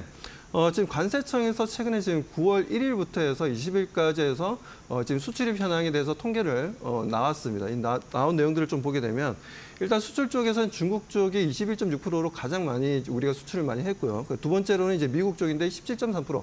뭐 2분기 전이었나요? 그 전만 하더라도 이제 미국 쪽 수출 물량이 25%나 상당히 좀 편중되는 분위기였는데 최근 들어서 많이 좀 하락하고 있는 게 좀 특징적인 것 같습니다. 자, 그리고 그에 따른 또 유럽 같은 경우에도 10% 정도, 그리고 베트남 같은 9.3%로 지금 현재 수출을 좀 보여주고 있는데, 자, 수출에 있어서 이제 품목을 좀 바라보면 우리가 반도체 쪽이 좀 많이 좀 올라가고 있습니다. 반도체 쪽이 지금 수출 물량이 지금 현재 보니까 뭐 대략적으로 지금 현재 26% 정도, 26% 정도 상승했고, 그리고 컴퓨터 주변 기기 쪽으로 해서 지금 현재 75.6%나 증가하고 있어요. 우리가 항상 지금 현재 시장에서 염려하고 있고 레거시 반도체에 대해서 좀 불안하게 생각했던 이유가 PC 판매량이라든가 스마트폰 교체 주기 이 부분에 있어서 많은 걱정했던 부분인데, 이런 부분들에서 걱정할 필요가 없다라는 어느 정도 시그널이 좀 나와준 게 아닌가라고 좀 보여지고요. 그리고 수입 부분에 있어서도 중국 쪽에서 가장 많은 수입을 했었고, 그렇게 했었는데 품목을 보면 이제 반도체 쪽이 17.4%입니다. 이 17.4%라는 거는 제가 봤을 때는 그래요. 이 중국 쪽에서도 우리가 반도체 관련 이제 소재 부품 장비를 많이 좀 수입을 하고 있습니다. 그 중에서도 보면 우리가 반도체를 만들기 위해서는 이제 실리콘 웨이퍼가 필요한데 이 부분을 거의 다 중국 쪽에 수입을 한다라고 좀 보시면 될 것 같습니다. 아무튼 뭐 그런 부분들 그리고 세 번째로 말씀드릴 건 2차 전지 쪽인데 2차 전지 쪽도 지금 이제 뭐 테슬라도 간밤에 좋은 상승 흐름을 좀 보여줬기 때문에 어제도 우리 2차 전지 쪽의 움직임도 좋았습니다. 그렇기 때문에 2차 전지 관련 종목들의 움직임들 좀 지켜보자고 말씀드립니다. 네, 알겠습니다. 자, 시장 이제 출발 얼마 남지 않은 상황인데 양시장 분위기는 일단 좋은 것으로 보입니다. 더 자세한 동시효과 상황 고은별 앵커와 확인해 보겠습니다. 네, 9월 24일 화요일장 국내 증시 예상 체결 지수 함께 확인해 보겠습니다. 오늘도 양 시장은 모두 일제히 상승 출발이 예고되어 있습니다. 간밤 미증시 다우지수 그리고 S&P 500이 사상 최고치를 경신하는 데 성공했죠. 오늘 유가증권 시장 2614선 그리고 코스닥 같은 경우에도 757선에 출발을 예고하고 있습니다. 그렇다면 시가총액 상위 종목들은 어떻게 출발할까요? 유가증권 시장부터 살펴보시죠. 1위부터 5위권 보게 되면요. 삼성전자 오랜만에 1% 이상의 상승으로 출발합니다. 63,300원대. SK하이닉스도 어제 이어서 오늘 시세 이어가면서 1% 이상의 오름세 나타나고 있습니다. 간밤 마이크론이 3% 이상 상승한 게 좀 영향을 주고 있는 것으로 보이고요. LG에너지솔루션 2차전지 오늘도 흐름 좋습니다. 40만 원 선 돌파한 채 출발할 것으로 보이고 완성차 기업인 현대차 0.4% 상승 출발 예상되고 있습니다. 다음은 6위부터 10위권 함께 확인해 보겠습니다. 네, 오늘 현대차에 이어서 기아도 0.1% 상승 출발 예상됩니다. 우선 10위권까지 보게 됐을 때 삼성 바이오로직스를 제외하고는 일제히 오름세로 출발될 것으로 보입니다. 그만큼 시총 상위권 시장 흐름 좋고요. 다음은 코스닥도 함께 확인해 보시죠. 네, 테슬라가 인도량 증가에 대한 기대감 속에 간밤에 강한 상승이 나왔죠. 오늘 에코프로 그룹주들 일제히 상승 출발 예상되고 있고요. 제약바이오 기업들은 좀 엇갈린 모습입니다. 알테오젠은 하락, HLB는 상승 출발 예상됩니다. 6위부터 10위권도 보겠습니다. 네, 6위부터 10위권 보게 된다면 전반적인 시장 흐름 괜찮습니다. 그렇다면 국내 증시 출발하겠습니다.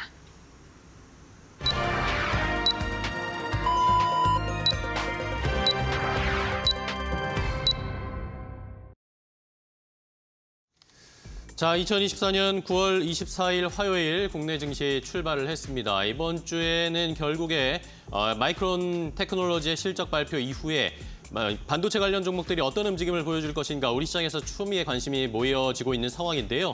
자, 삼성전자, SK하이닉스가 여전히 좀 약한 모습을 보이고 있는 상황에서 과연 외국인 수급이 언제쯤 반도체 쪽으로 쏠리게 될지가 가장 중요한 포인트가 되겠습니다. 간밤에 미국 시장은 일단은 상승세를 계속 이어가는 모습이었기 때문에 우리 시장에도 훈풍이 어느 정도는 예상이 되고 있는 상황이고요. 오늘 국내 증시에서 살펴봐야 할 빅 이슈들 금투세 관련된 공개 토론회 그리고 밸류업 지수 발표 어떤 종목들이 편입될 것인가 고려아연과 영풍이 MBK가 펼치고 있는 경영권 싸움에서 어떤 또 파생되는 이야기들이 나올지 주가 흐름은 어떻게 될지 살펴보셔야 되겠습니다.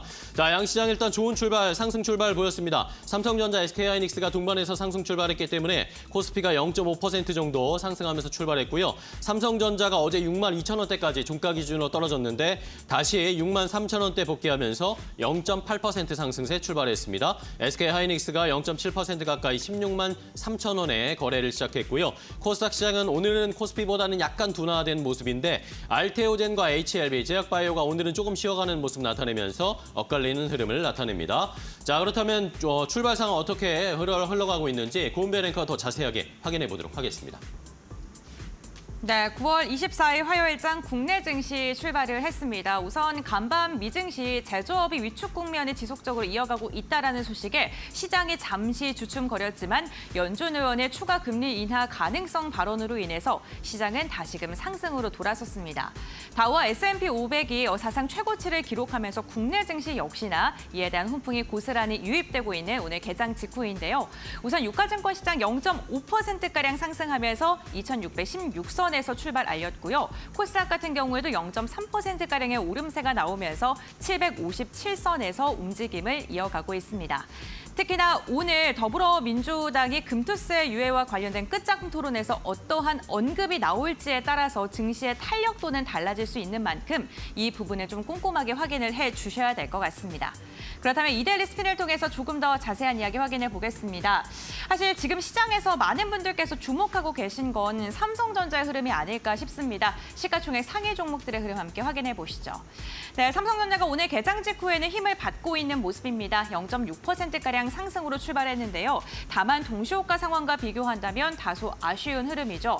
우선 마이크론 테크놀로지가 실적 발표를 앞두고 3% 가까운 상승을 했습니다. 실적 전망치가 상향 조정된 건데 지금 일부 증권가에서 나오는 게 반도체의 겨울 찾아왔다 이러한 이야기로 나오고 있습니다만 마이크론 실적 발표를 앞두고 상향 조정이 됐다는 것이 국내 증시에는 긍정적인 영향을 미치고 있는 것으로 보입니다. SK하이닉스 0.1%가량의 오름세가 확인이 되고 있습니다. 지금 개장이 지나고 나서 좀 시간이 지나면서 점점 더 탄력도가 둔화되고 있다는 점은 오늘 반도체 관련 기업들 다소 아쉬운 흐름입니다. 2차 전지 관련 기업인 LG에너지솔루션 오늘 2% 이상의 강한 상승이 나오고 있습니다. 2차 전지 관련 기업들의 흐름 지금 긍정적으로 나오고 있는데요. 삼성전기의 어쨌든 전고체 배터리, 초소형 전고체 배터리의 개발이 완료가 되었다라는 소식. 그 관련돼서 2차 전지 관련 기업들을 좀 들어 올리고 있고 간밤에 테슬라의 인도량이 또 증가할 수 있다라는 상향 조정에 대한 기대감 속에 테슬라가 날아올랐죠. 이에 대한 훈풍 국내 증시까지 이어지고 있습니다. 삼성 바이오로직스는 상승 전환을 위해 힘써주고 있는 모습이고 셀트리온도 보합권에서 좀 눈치를 보고 있습니다. 전반적으로 지금 6위부터 10위권 안을 보게 됐을 때 뚜렷한 방향성을 보여주는 것보다는 눈치를 보는 양상이 좀 나타나고 있는 것으로 보이고요. KB금융 같은 경우에 0.24%가량 상승 출발했고요. 이와 함께 삼성생명은 1% 이상의 강한 상승, 신한지주 우선 은행 지주사들을 보게 된다면 1% 이상의 상승을 보이고 있는 것 시총 상위권에는 없습니다. 다만 오늘 상대적으로 보험과 관련되어 있는 PBR 관련 기업들이 1%대 오름세가 나타나고 있다는 점 체크해 보시면 좋을 것 같고요. 오늘 시장 시가총액 상위권을 보게 됐을 때 좀 주목해 볼 만한 섹터는 2차 전지인 듯합니다. 포스코 퓨처업이 1.8%, LG화학이 1에서 2%대 강세 나타나고 있습니다. 이와 함께 게임주도 오랜만에 강한 상승 나오고 있습니다. 어쨌든 금리 인하 사이클이 지속적으로 금리 인하의 폭이 커지게 된다면 게임주들 대표적인 성장주로서 성장성에 대한 기대감이 나올 수밖에 없는데요. 크래프트 오늘 2.6%가량의 강한 상승으로 출발을 알렸습니다. 다만 LG전자는 소폭 쉬어가고 있다는 점 체크해 보셔야 될 것 같고요. 어제 강한 상승이 나왔던 네이버 같은 경우에는 오늘도 0.4%가량의 오름세로 출발을 알렸습니다. 네, 이렇게 코스피 함께 확인해 봤고요. 다음으로는 코스닥 시가총액 함께 살펴보시죠. 네, 코스닥 시가총액 상위 종목들의 흐름 살펴보겠습니다. 2차 전지 관련 기업들의 강세가 눈에 띕니다. 어제도 에코프로 그룹주들이 5% 이상의 상승을 보이면서 마감을 했었죠. 오늘 역시나 1% 이상의 상승부를 켜고 있고요. 여기서 주목해 볼 만한 게 알테오젠과 에코프로비엠 1위권을 누가 차지하게 될지, 그리고 HLB와 에코프로 3위를 누가 차지하게 될지, 바이오와 2차 전지의 지금 쟁탈전을 좀 눈여겨보시면 좋을 것 같고요. 이와 함께 2차 전지 기업들 가운데서는 전해액 관련 관련 기업인 엔캠이 3% 이상의 강한 상승 나오고 있습니다. 오늘 상위권 기업들 가운데 탄력이 가장 좋은 종목은요. 대조전자 재료입니다. 역시나 2차 전지와 관련되어 있는 소재단의 기업이죠. 5% 이상의 강한 상승 나오고 있습니다. 어제 반도체 관련 기업들 엇갈리는 혼조세 가운데서도 HPSP의 시세가 굉장히 좋았는데요. 오늘은 한 걸음 쉬어가는 움직임 나타나고 있고요. 소재 소부장 관련 기업들 좀 혼조 양상 눈치 보는 장세가 펼쳐지고 있습니다. 다음으로는 시장을 주도하고 있는 업종 함께 살펴보겠습니다. 오늘 시장을 주도하고 있는 업종을 살펴본다면요. 단연 2차 전지입니다. 2차 전지 시가총액 상위권에 있는 기업들 굉장히 좋았었는데 업종별 상승률 보면서 조금 더 자세하게 확인해 보겠습니다. 2차 전지가 시간이 지날수록 상승의 폭이 점점 더 커지고 있습니다. 2차 전지 업종 3% 이상의 강한 상승 나타나고 있고요. 정유 업종도 1.6%가량의 오름세가 확인이 되고 있습니다. 아무래도 중동의 지정 확정 리스크가 점점 더 확산되고 있다는 점이 정유주들의 주가를 끌어올리고 있는 것으로 보이고요. 2차 전지가 포함되어 있는 화학 업종도 오늘 1.3%가량 상승하고 있습니다. 저 PBR 관련 그러니까 밸류 프로그램 지수에 편입될 종목이 많이 들어있을 것으로 추정되는 업종들 가운데서는 오늘 보험 업종의 흐름이 가장 좋습니다. 1.1%가량의 상승불을 켜고 있습니다. 네이버와 카카오가 일제히 상승하면서 온라인 플랫폼 최근 꾸준하게 10위권 안에 이름을 올리고 있습니다. 어쨌든 금리 인하 사이클을 좀 고스란히 받고 있는 모습 확인해 보시면 좋을 것 같습니다. 네, 이렇게 개장 직후에 투자 포인트 함께 확인해 봤는데 그렇다면 전문가들은 어떠한 종목을 눈여겨보고 있을까요? 지금부터 알아보시죠. 자, 코스닥 시장의 상승 탄력을 조금 더 높이고 있습니다. 2차 전지 소재 관련 종목들의 상승 탄력이 나오나 보니까 코스닥이 0.7% 가까이 상승 탄력 보이면서 760포인트까지 올라왔고요. 수급을 체크해보면 외국인이 여전히 매수로 돌아서진 않고 있습니다. 코스피에서 270억 원 넘게 매도하고 있는 외국인의 수급 상황 체크할 수 있고요. 개인과 기관이 매수를 하고 있지만 일단은 0.5%대 상승세에 코스피는 흐름을 보이고 있습니다. 선물 시장에선 그래도 외국인이 좀 매수를 하고 있다는 건 계속 주목해봐야 되겠고요. 코스닥 시장에서도 역시 외국인이 100억 원 가까이 매도하고 개인과 기관이 매수를 하고 있는 상황입니다. 자, 원달러 환율로 체크해보면 조금 떨어졌지만 1,334원, 33원대에서 원달러 환율의 흐름은 이어지고 있고요. 어제 휴장이었던 일본 니케이 지수가 오늘 출발을 했는데 1.4% 정도 그동안에 쉬었던 것에 상승분을 한꺼번에 좀 받으면서 1.5% 가까이 니케이 지수가 상승세를 보이고 있는 상황입니다. 자, 그렇다면 시장의 분위기 오현진 팀장님과 조금 더 분석을 해볼 텐데요. 자, 삼성전자 일단 오늘은 하락을 멈추면서 상승 출발을 하긴 했는데 과연 이제 삼성전자나 SK하이닉스의 본격적인 외국인 수급이 언제 들어올지가 가장 중요한 포인트 같습니다. 마이크론 실적 발표 이후에 외국인의 수급 좀 달라질 수 있을까요? 네, 실적 발표 이후에는 달라질 거라고 봅니다.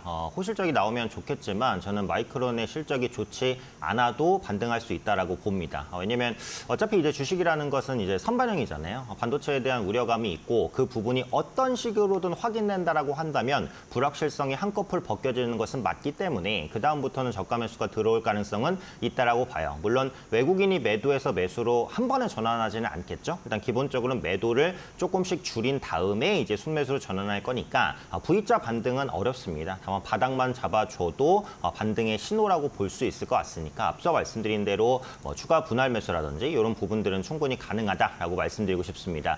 일단 국내 증시 상승 출발은 이제 미증시 영향이라고 볼 수 있겠죠. 특징적으로는 테슬라가 좀 큰 폭 간밤에 상승을 했습니다. 그에 따라서 국내 2차 전지 업종도 올라가고 있고 말씀드렸던 배터리쇼 관련된 이벤트도 있으니까 주 후반까지 2차 전지 계속 체크를 하셔야 될 것 같고요. 국내는 말씀해 주신 금투세 토론 진행됩니다. 굉장히 중요한 이슈인데 일단 시장에는 중립 이상의 이벤트라고 보고 있어요. 왜냐하면 일단 보안이라든지 유해 둘 중에 하나는 나올 것 같은데 둘 중에 뭐가 나와도 예정대로 시행되는 것보다는 낫습니다. 그래서 일단 금투세 토론이 진행된 이후에는 시장이 추가 반등을 시도할 가능성이 높다라고 보니까 어떤 내용들이 나오는지도 체크를 해보시면 좋을 것 같습니다. 업종별로 흐름 보겠습니다. 화학주가 지금 1.7% 강세로 잡히는데 역시 2차 전지주 강세에 따른 영향도 있다라고 볼 수 있을 것 같고 또 SK이노베이션이나 LG화학, 정유화학주, 전통화학주, 전통 전유주들이 저가 매수로 이제 올라가는 모습들 나옵니다. 중국의 경기 부양 기대감도 일부 있는 것으로 보여지기 때문에 화학주의 추가 반등 기대할 수 있을 것 같고요. 전기전자 섹터가 올라가는 것도 일단 2차 전지 섹터가 좀 포함되어 있기 때문이라고 볼 수 있겠죠. LNF 8% 강세, 그다음에 LX 일렉트릭은 이제 전기전자 관련해서 전력기기 주 어제도 이제 주목받았었는데 오늘 추가적으로 좀 상승을 시도하는 모습들도 확인이 되고 있습니다. 삼화전기나 가온전선, 대한전선 관련된 종목군들도 올라가고 있고요. AI 수요 확대와 궤를 같이 한다라고 볼 수 있겠죠. 보험주도 0.5% 정도 강세입니다. DB 손해보험 2% 상승. 역시 밸류업 지수가 좀 발표가 되기 때문에 보험주, 은행주 다수 포함이 되겠죠. 이에 따른 영향을 받고 있는 것이다라고 볼 수 있을 것 같고 그 외 제조업, 서비스업 그리고 유통주까지도 올라갑니다. 오늘은 경기 방어 섹터라고 볼 수 있는 통신주 약간 쉬어가고요. 제약바이오주가 달렸다가 오늘은 조금 눌리는 모습들. 상대적으로는 잘 달렸던 섹터가 약간 쉬어가고 낙폭과대 섹터에서 수급이 들어오는 이런 흐름들이 공통적으로 나타난다라고 보시면 되겠습니다. 네, 알겠습니다. 자, 반도체가 일단은 선방해주고 있고 2차 전지가 오늘 아무래도 주인공으로 부각받고 있고요. 제약바이오도 그동안 많이 올라왔기 때문에 오늘은 조금 조정을 받으면서 쉬어가고 있습니다. 자, 그럼 박수본 대표님과는 밸류업과 관련된 이야기를 좀 해봐야 될 것 같은데 밸류업 프로그램 관련돼서 편입되는 종목들이 장 마감 후에 발표가 됩니다. 자, 이제 궁금한 것은 밸류업 그럼 관련돼서 이것이 이슈 소멸성으로 내일은 좀 조정을 받을 것인지 아니면 밸류업과 관련된 종목들의 흐름이 계속 좀 이어질지 어떻게 보세요? 일단 뭐 단기적으로 봤을 때는 좀 긍정적인 역할을 할 것으로 보고 있고요. 뭐 지수에도 크게 영향을 좀 줄 거고, 그리고 밸류상 지금 현재 저평가되어 있는 종목들, 뭐 특히나 이제 금융권이죠. 그리고 PBR적으로 봤을 때도 뭐 1배 이하, 뭐 ROE 같은 경우에도 한 10% 이상. 나는 종목들에 대해서는 뭐 편입될 가능성이 상당히 좀 높기 때문에 그 업종들을 좀 보게 되면 거의 다 이제 금융 쪽이 상당히 좀 많이 있습니다. 최근 뭐 금융회사들 같은 경우에도 뭐 예대 마진이 워낙 좀 높다 보니까 그 부분에 있어서 수익률이 상당히 좀 좋았던 부분들이 있었기 때문에 뭐 그렇게 본다면 이제 금융주들 뭐 KB금융이라든지 뭐 우리금융지주라든지 아니면 한국금융지주 뭐 여러 회사들을 우리가 좀 바라보면서 대응할 필요가 있다라고 말씀드리고 싶고요.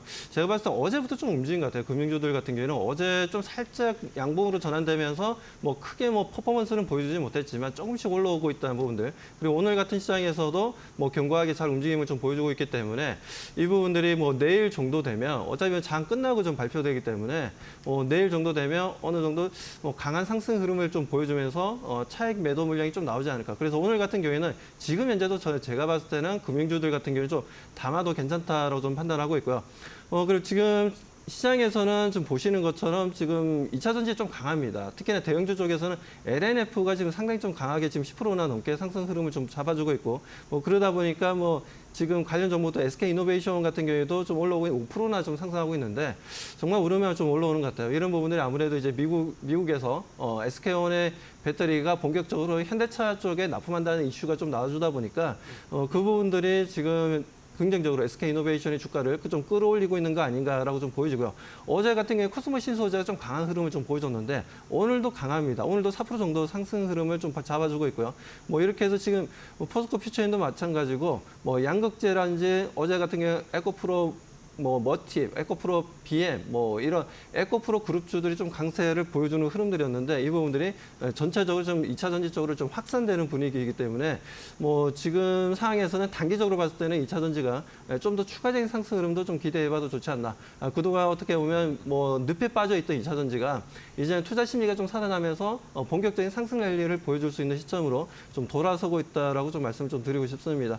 그리고 좀 어떻게 보면 또 삼성전기가 어제 같은 경우에도 초소형 이제 전고체 배터리를 지금 현재 좀 만들었고 그 부분에 대해서 뭐 최근 XR 기기에 대한 이제 외국 기업에서도 이제 투자가 좀 줄어들고 그랬던 부분들이 컨텐츠에 대한 부재 때문이 아니라 실질적으로 XR 기기를 사용하게 되면 메타 같은 경우는 거의 1시간 정도밖에 사용을 못 한다더라고요. 그리고 뭐 애플의 비전 프로 같은 경우에도 생각보다 한 3시간 정도 사용하고 나면 충전을 해야 되는 뭐 그런 부분들이 이제 불편한 부분들이 있었는데 이렇듯이 작은 전고체 배터리가 그런 XR 기기에 좀 들어가게 된다면 상당히 시장에서는 구매가 좀 더 수요가 좀 증가하지 않겠냐라는 부분들에 있어서 뭐 그런 부분들도 우리가 좀 생각해 본다면 어제 같은 경우에 이수 스페셜티 스페셜티 케미칼이라든지 아니면 레이크 머테리얼즈라든지 뭐 관련 종목들의 움직임들이 상당히 좀 강하고 좋은 움직임을 좀 보여줬습니다. 그렇기 때문에 이번에 뭐 물론 삼성전기에서 만드는 게 우리가 전고체 배터리가 보면 세 단계예요. 세 가지로 만들 수가 있는데 황화물계가 있고 산화물계가 있고 고분자 계가 있습니다. 이렇게 해서 세 가지로 나눠서 볼 수가 있는데 삼성전기에서 만든 건 산화물계 쪽입니다. 그렇기 때문에 물론 산화계 쪽이다 보니까 어떻게 보면 지금 일수 스페셜티 케미칼과 상관없는 거 아니냐라고 바라볼 수도 있지만 그래도 지금 이제 뭐 자동차에 들어간 전고체 배터리 개발을 하는 부분들에 있어서는 네. 지금 화학물계를 좀 들어갈 가능성이 좀 높기 때문에 그런 부분에서 같이 좀 움직임을 좀 맞춰주고 있고 한동안선 같은 경우에도 이제 산화물계 쪽으로 해서 지금 이제 고분자 쪽이죠. 고분자 쪽으로 해서 전해질을 네. 좀 만들고 나가고 있는 부분들 뭐 그런 부분도 어제 급등을 했지만 오늘 같은 경우에도 계속해서 좀 관심 가질 필요가 있다라고 말씀드립니다. 네, 알겠습니다.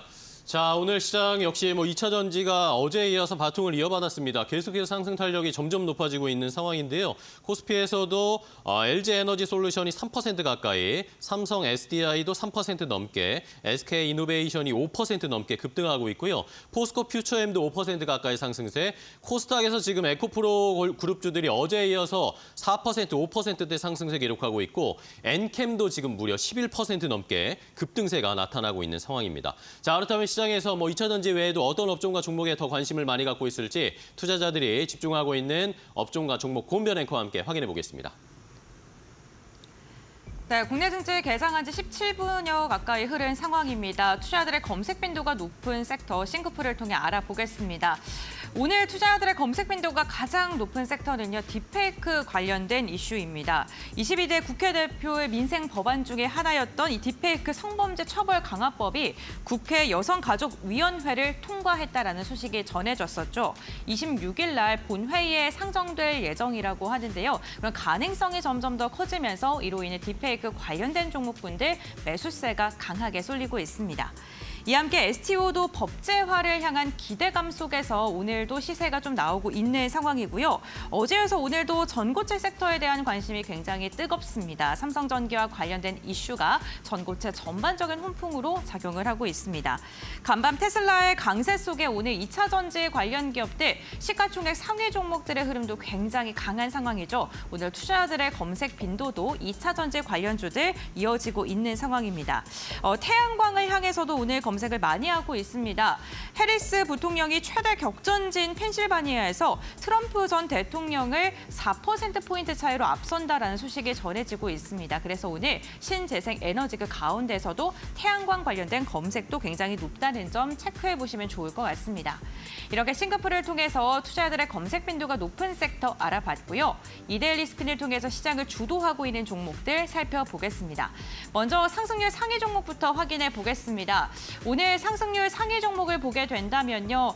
지금 벌써부터 상한가에 안착을 한 종목이 4종목이나 있습니다. 그 가운데서도 FN가이드 같은 경우에는 오늘까지 4거래일 연속 상한가에 올라서는 데 성공을 했습니다. 지금 퀀텀원 같은 경우에도 변동성이 굉장히 큰데요. 지금 뚜렷한 이슈가 포착되지는 않고 있는 모습입니다. 더 테크놀로지와 같은 종목군들 역시나 보안 관련 대장주로서 오늘 움직이고 있습니다. 결국에는 가격 제한폭까지 상승을 했습니다. 딥페이크 성범죄 처벌법과 관련돼서 오늘 모멘텀 받으면서 오늘 시세가 강하게 나오고 있습니다. 엔젠바이오 어제여서 오늘도 두 자릿대 강세름 나오고 있고요. 개별 호재로 인해서 매기세가 쏠리고 있는 것으로 보입니다. 오늘 STO 관련돼서 대장주로 움직이는 건 핀겁니다. 16%가량의 오름세가 포착되고 있습니다. 어제 시장에 새롭게 입성한 뒤에 변동성을 크게 보여줬던 아이언 디바이스 같은 경우에 오늘도 12%가량의 오름세가 나타나고 있습니다. 그 아래쪽을 보게 된다면 화천기계가 두 자릿대 강세를 보이고 있는데요. 화천기계가 FN가이드의 주식을 인수했다라는 소식이 전해졌었죠. 관련 모멘텀 받으면서 두 자릿대 오름세 확인되고 있고요. 특징적인 게 엔캠, LNF 시가총액 상위권에 안착되어 있는 2차 전지 관련 기업들, 소재탄의 기업들이 두 자릿대 시세를 분출하고 있다는 점 체크해 보시면 좋을 것 같습니다. 다음으로는 거래량이 강하게 실리고 있는 기업들도 이어서 확인해 보시죠. 네, 거래량 상위 종목 함께 살펴보겠습니다. 우선 상승률 상위 종목을 보게 됐을 때는 2차 전지 기업들 대거 이름을 올린 것으로 확인됐었는데 거래량 상위 종목은 소프트웨어 관련된 기업들이 이름이 상당수 올라서 있는 것으로 확인되고 있습니다. 특히나 STO 관련된 기업들 그리고 비트코인과 관련된 기업들이 상위권에 이름을 올리고 있다는 게 특징적입니다. 핑거와 갤럭시와 SM이 지금 5위권 안으로 이름을 올리고 있고요.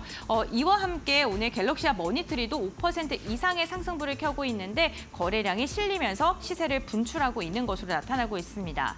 보안 관련해서는 모니터랩의 거래량이 굉장히 많이 쏠리고 있고요. 오늘 흥하해운과 같이 이렇게 해운 관련된 기업들 어제 시세를 분출했었는데 오늘은 보합권에서 지금 줄다리기를 하고 있다는 점 체크해 보시면 좋을 것 같고요.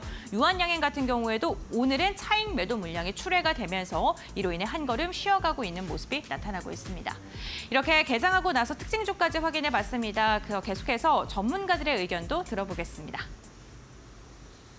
자, 오늘 오전에 이벤트들이 굉장히 많습니다. 고려아연과 영풍, MBK 관련된 경영권 분쟁 이야기 계속 나오고 있는 상황인데 고려아연이 오늘 오전 11시에 기자회견을 하기로 일단은 계획이 되어 있습니다. 영풍, MBK 공세에 오늘 반박하는 기자회견이 있을 예정인데 여기서 어떤 내용이 나올지 11시에 확인해 봐야 되겠고요. 지금 조금 전에 MBK 쪽에서는 반박 기자회견을 앞두고 입장문을 발표했는데 인수를 해도 중국 매각은 없을 것이다라는 임직원이나 시장에 좀 안정을 주는 이야기를 했지만 주가의 흐름은 그닥 좋지 않습니다. 고려아연 일단은 하락세를 기록을 하고 있는 모습이고 영풍과 영풍 정밀은 하락세, 영풍 재지는 그래도 상승 탄력을 조금 보이면서 종목마다 엇갈리는 양상이 나타나고 있고요.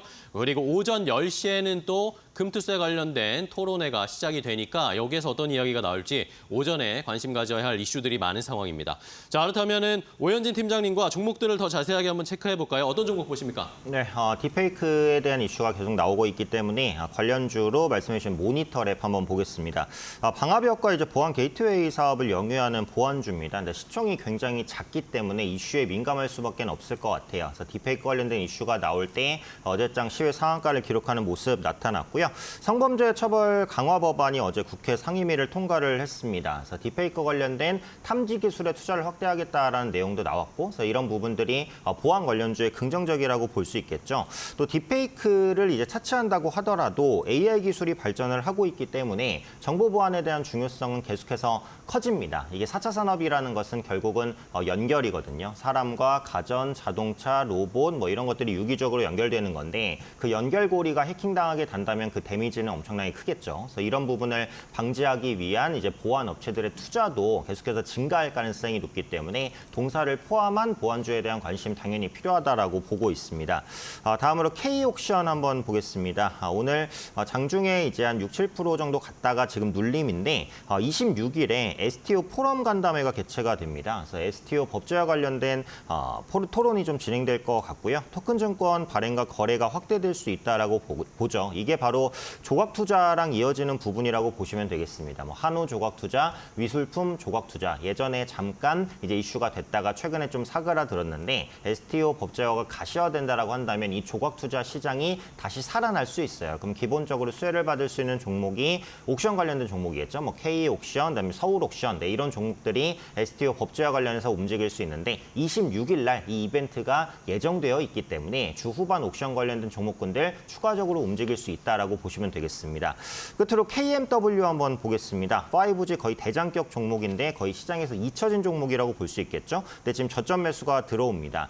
호재는 없습니다. 통신장비 부분에 매출이 부진하고 국내 5G라든지 뭐 6G 투자가 많이 줄어들었기 때문에 동사의 수주도 거의 없어요. 그래서 국내보다는 해외 부분에서 모멘텀을 찾아 나가야 될 것 같고 다만 이제 비용 절감이 많이 진행이 됐고요. 인력 구조 조정도 진행이 됐습니다. 그래서 실적이 조금만 좋아져도 움직일 수 있다라고 보고 AI는 어쨌든 5G나 6G를 기반으로 같이 갈 수밖에는 없거든요. 그래서 그에 따른 수혜를 또 받을 수 있는 종목이기도 합니다. 뚜렷한 호재가 없는데도 올라간다는 것은 시장이 낙폭과대 종목에 관심을 가지고 있다는 얘기이기도 하거든요. 그래서 이번에 그 밸류업 지수 발표와 더불어서 낙폭과대 종목들 움직일 수 있으니까 이 부분도 꼭 체크해 보시면 좋겠습니다.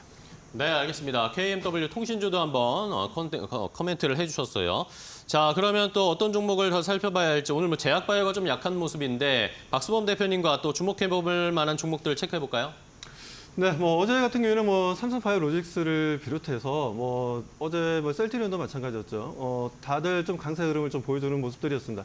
하지만 오늘 같은 경우에는 아무래도 2차 전지 쪽으로 이제 수급이 몰리다 보니까 지금 현재 제약바이오 쪽은 약한 흐름을 좀 보여주고 있습니다. 오히려 제가 봤을 때는 제약바이오가 이렇게 약세 흐름을 좀 보여준다면 소위 얘기해서 저점 매수가 좀 저는 아직까지는 가능하다라고 좀 보고 있고요. 그만큼 이번 3분기 실적에 대한 기대감이 상당히 높고 그리고 4분기 실적 또한 3분기 실적보다 더 좋아질 거고 내년에는 더 좋아진다라고 보고 있습니다. 그렇기 때문에 우리가 뭐 ST팜이라든가 SK바이오팜이라든지 그리고 제가 말씀드렸던 삼성바이오로직스라든지 그리고 뭐 관련된 셀트리온도 마찬가지고 관련 종목들이 뭐 한미약품도 마찬가지지만 관련해서 우리가 계속해서 관심 있게 바라보면서 좀 대응할 필요가 있지 않나. 그래서 오늘 같은 경우에는 워낙 또 2차 전지가 좀 강세를 좀 보여주고 있고 그중에서 양극재 관련된 소재 관련된 종목들의 움직임이 강합니다. 그러다 보니까 일부 지금 현재 제약바이오 쪽의 약세 흐름을 좀 보여주고 있는데 이 부분들은 너무 걱정할 필요는 없다. 일시적인 수급적인 이제 메커니즘에 따른 주가 조정이지 기술적 조정이지 이게 무슨 앞으로 성장 스토리가 없기 때문에 그런 건 아니니까요. 오히려 이렇게 조정 줄 때가 오히려 이런 종목들 같은 게 주도 업종으로서 최근에 좀 강한 상승을 보여줬던 제약바이오 쪽이 조정 줄 때가 오히려 저는 매수점이라고 말씀을 좀 드리고 싶습니다. 그 정도로 좀 긍정적으로 좀 바라보고 있다라고 말씀드리면서 아무튼 지금 시장 자체 지수의 움직임도 그렇고 어제보다는 좀 더 나은 흐름들을 보여주고 있고 이번 주에 또 마이크론 실적에 대한 기대감도 있고 그리고 지금 다음 주 같은 경우에 다다음 주인가요? 또 삼성전자의 가이던스 발표도 좀 있기 때문에 그런 부분들에 있어서 이제 삼성전자도 이제 저점 잡고 상승 분위기로 전환될 가능성이 높고 SK 하이닉스도 좋은 움직임 가져가고 있으니까요. 반도체에 대해서 너무 걱정하지 마시고 이제는 좀 하락보다는 상승 쪽에 우리가 좀 관심을 가지고 대응할 필요는 있다라고 말씀드립니다. 네, 알겠습니다. 자, 시장의 반전을 한번 기대해 볼 만한 타이밍이다. 이제 시기가 오고 있습니다. 자, 그렇다면 오늘 시장을 대하는 핵심 키포인트 전략을 좀 알아보도록 하겠습니다. 마지막으로 오현진 팀장님, 오늘 시장 키포인트 뭘로 잡으셨어요? 네, 이제 아무래도 그 3분기가 좀 다가오고 있기 때문에 3분기 실적 컨센서스가 조정되는 종목군들을 미리 한번 살펴볼 필요가 있지 않나 싶습니다. 그래서 3분기 이제 잠정 실적 발표 삼성전자를 시작으로 다음 달부터 진행이 될 것 같고요. 개별 섹터라든지 종목에 대한 전략은 지속적으로 가져가야겠죠. 근데 이익 상향 조정이 되는 섹터를 보면 이제 조선주, 은행주 그리고 리오프닝 섹터 이렇게 이제 이익 상향 조정이 가시적으로 나타나고 있습니다. 그래서 이들 섹터에서 좀 기회를 찾아보시면 안정적인 수익을 가져갈 수 있지 않을까 말씀드리겠습니다. 네, 알겠습니다. 자, 실적 시즌 이제 본격적으로 또 준비를 해야 되겠습니다. 10월 초부터 실적 발표 줄줄이 대기하고 있는 상황이고요. 자, 실적에 더해서 오늘 또 이슈들이 많은 상황입니다. 밸류업과 금투세 여러 가지 이슈들이 있는 상황인데 오늘 시장의 키포인트 박수범 대표님은 뭘로 잡으셨나요? 저는 밸류업 관련된 종목들을 이제 좀 대응해보자는 관점입니다. 그렇기 때문에 오늘도 보면 이제 KB금융이라든가 신한지주라든가 한국금융지주라든가 관련 금융회사들에 대해서는 우리가 좀 더 적극적으로 대응할 필요가 있다라고 좀 말씀 좀 드리고 싶고요. 그리고 그 외에도 보면 이제 대형주 중에서도 보면 PBR이 1배 이하의 회사들이 꽤 많이 있습니다. 그렇기 때문에 그런 회사들도 우리가 이제는 바라봐야 되지 않나. 그리고 소위 얘기해서 이제 석유화학 쪽 같은 경우에도 그동안 실적에 대한 하락폭이 좀 있었고 성장에 대한 이제 우려감도 좀 많이 있었던 부분들이었는데 이쪽 같은 경우에도 워낙 지금 주가가 너무 많이 빠져가지고 그래서 자산 가치 대비해서 그게 고정 자산이든 유동 자산이든 간에 지금 이제 너무 이게 저평가되어 있습니다. 그렇기 때문에 앞으로 성장 스토리를 떠나서 그런 부분들에서도 우리가 저가 매수 충분히 저는 가능하다라고 말씀드리고 싶습니다. 네, 알겠습니다. 자, 좋은 종목들, 저평가되어 있는 종목들을 잘 잡을 수 있는 타이밍이다라는 의견 주셨으니까요. 저희도 잘 참고하겠습니다. 오늘 두 분과 함께 장출발 준비했는데요. 좋은 전략 소개해 주셔서 감사하고요. 다음 시간에 또 뵙도록 하겠습니다. 고생 많으셨습니다. 고맙습니다.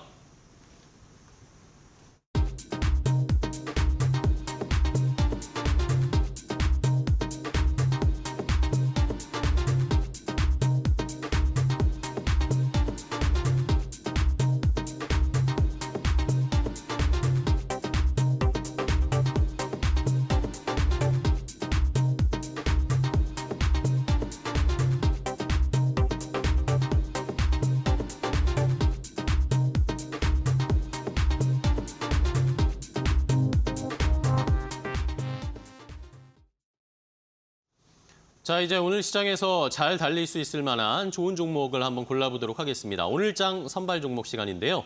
자, 오늘은 SK증권 이천지점의 서용원 차장과 함께 종목 이야기 나눠보겠습니다. 차장님 안녕하세요. 네, 안녕하세요. 네, 반갑습니다. 자, 오늘 시장에서는 어떤 종목을 좀 골라볼까요? 네, 오늘 제가 관심 있게 보고 있는 종목은 한올바이오파마 보고 있습니다. 네, 한올바이오파마.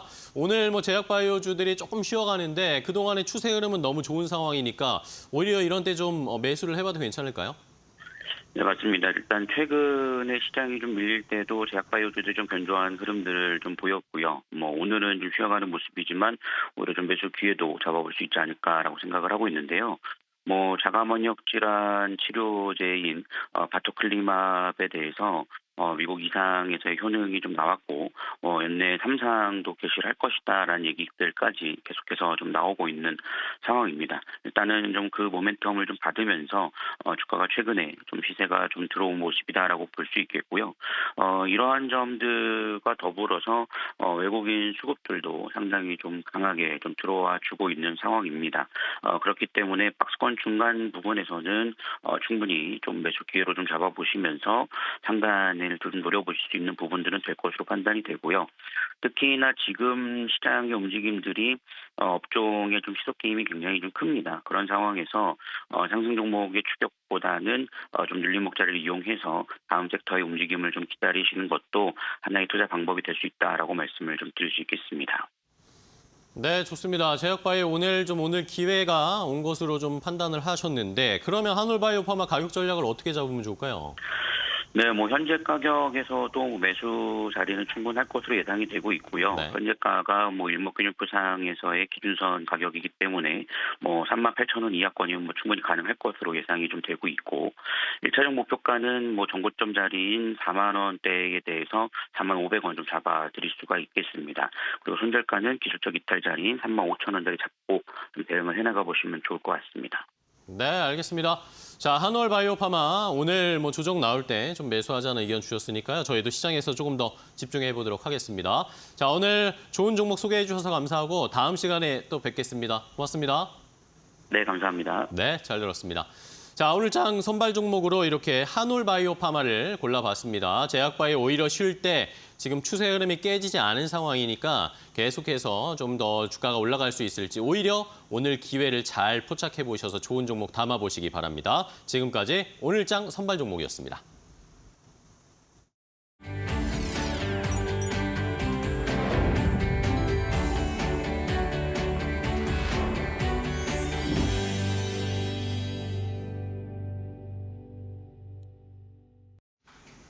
이코노믹톡 시간으로 이어가 보겠습니다. 경제 이슈 가운데 꼭 챙겨봐야 될 경제 이슈 전문가의 시각에서 이야기를 나눠보는 시간입니다. 오늘 이 시간 KB국민은행의 장재철 박사 함께합니다. 안녕하십니까? 네, 안녕하세요. 네, 반갑습니다. 오늘도 박사님과 나눌 주제 먼저 확인하고 돌아오겠습니다.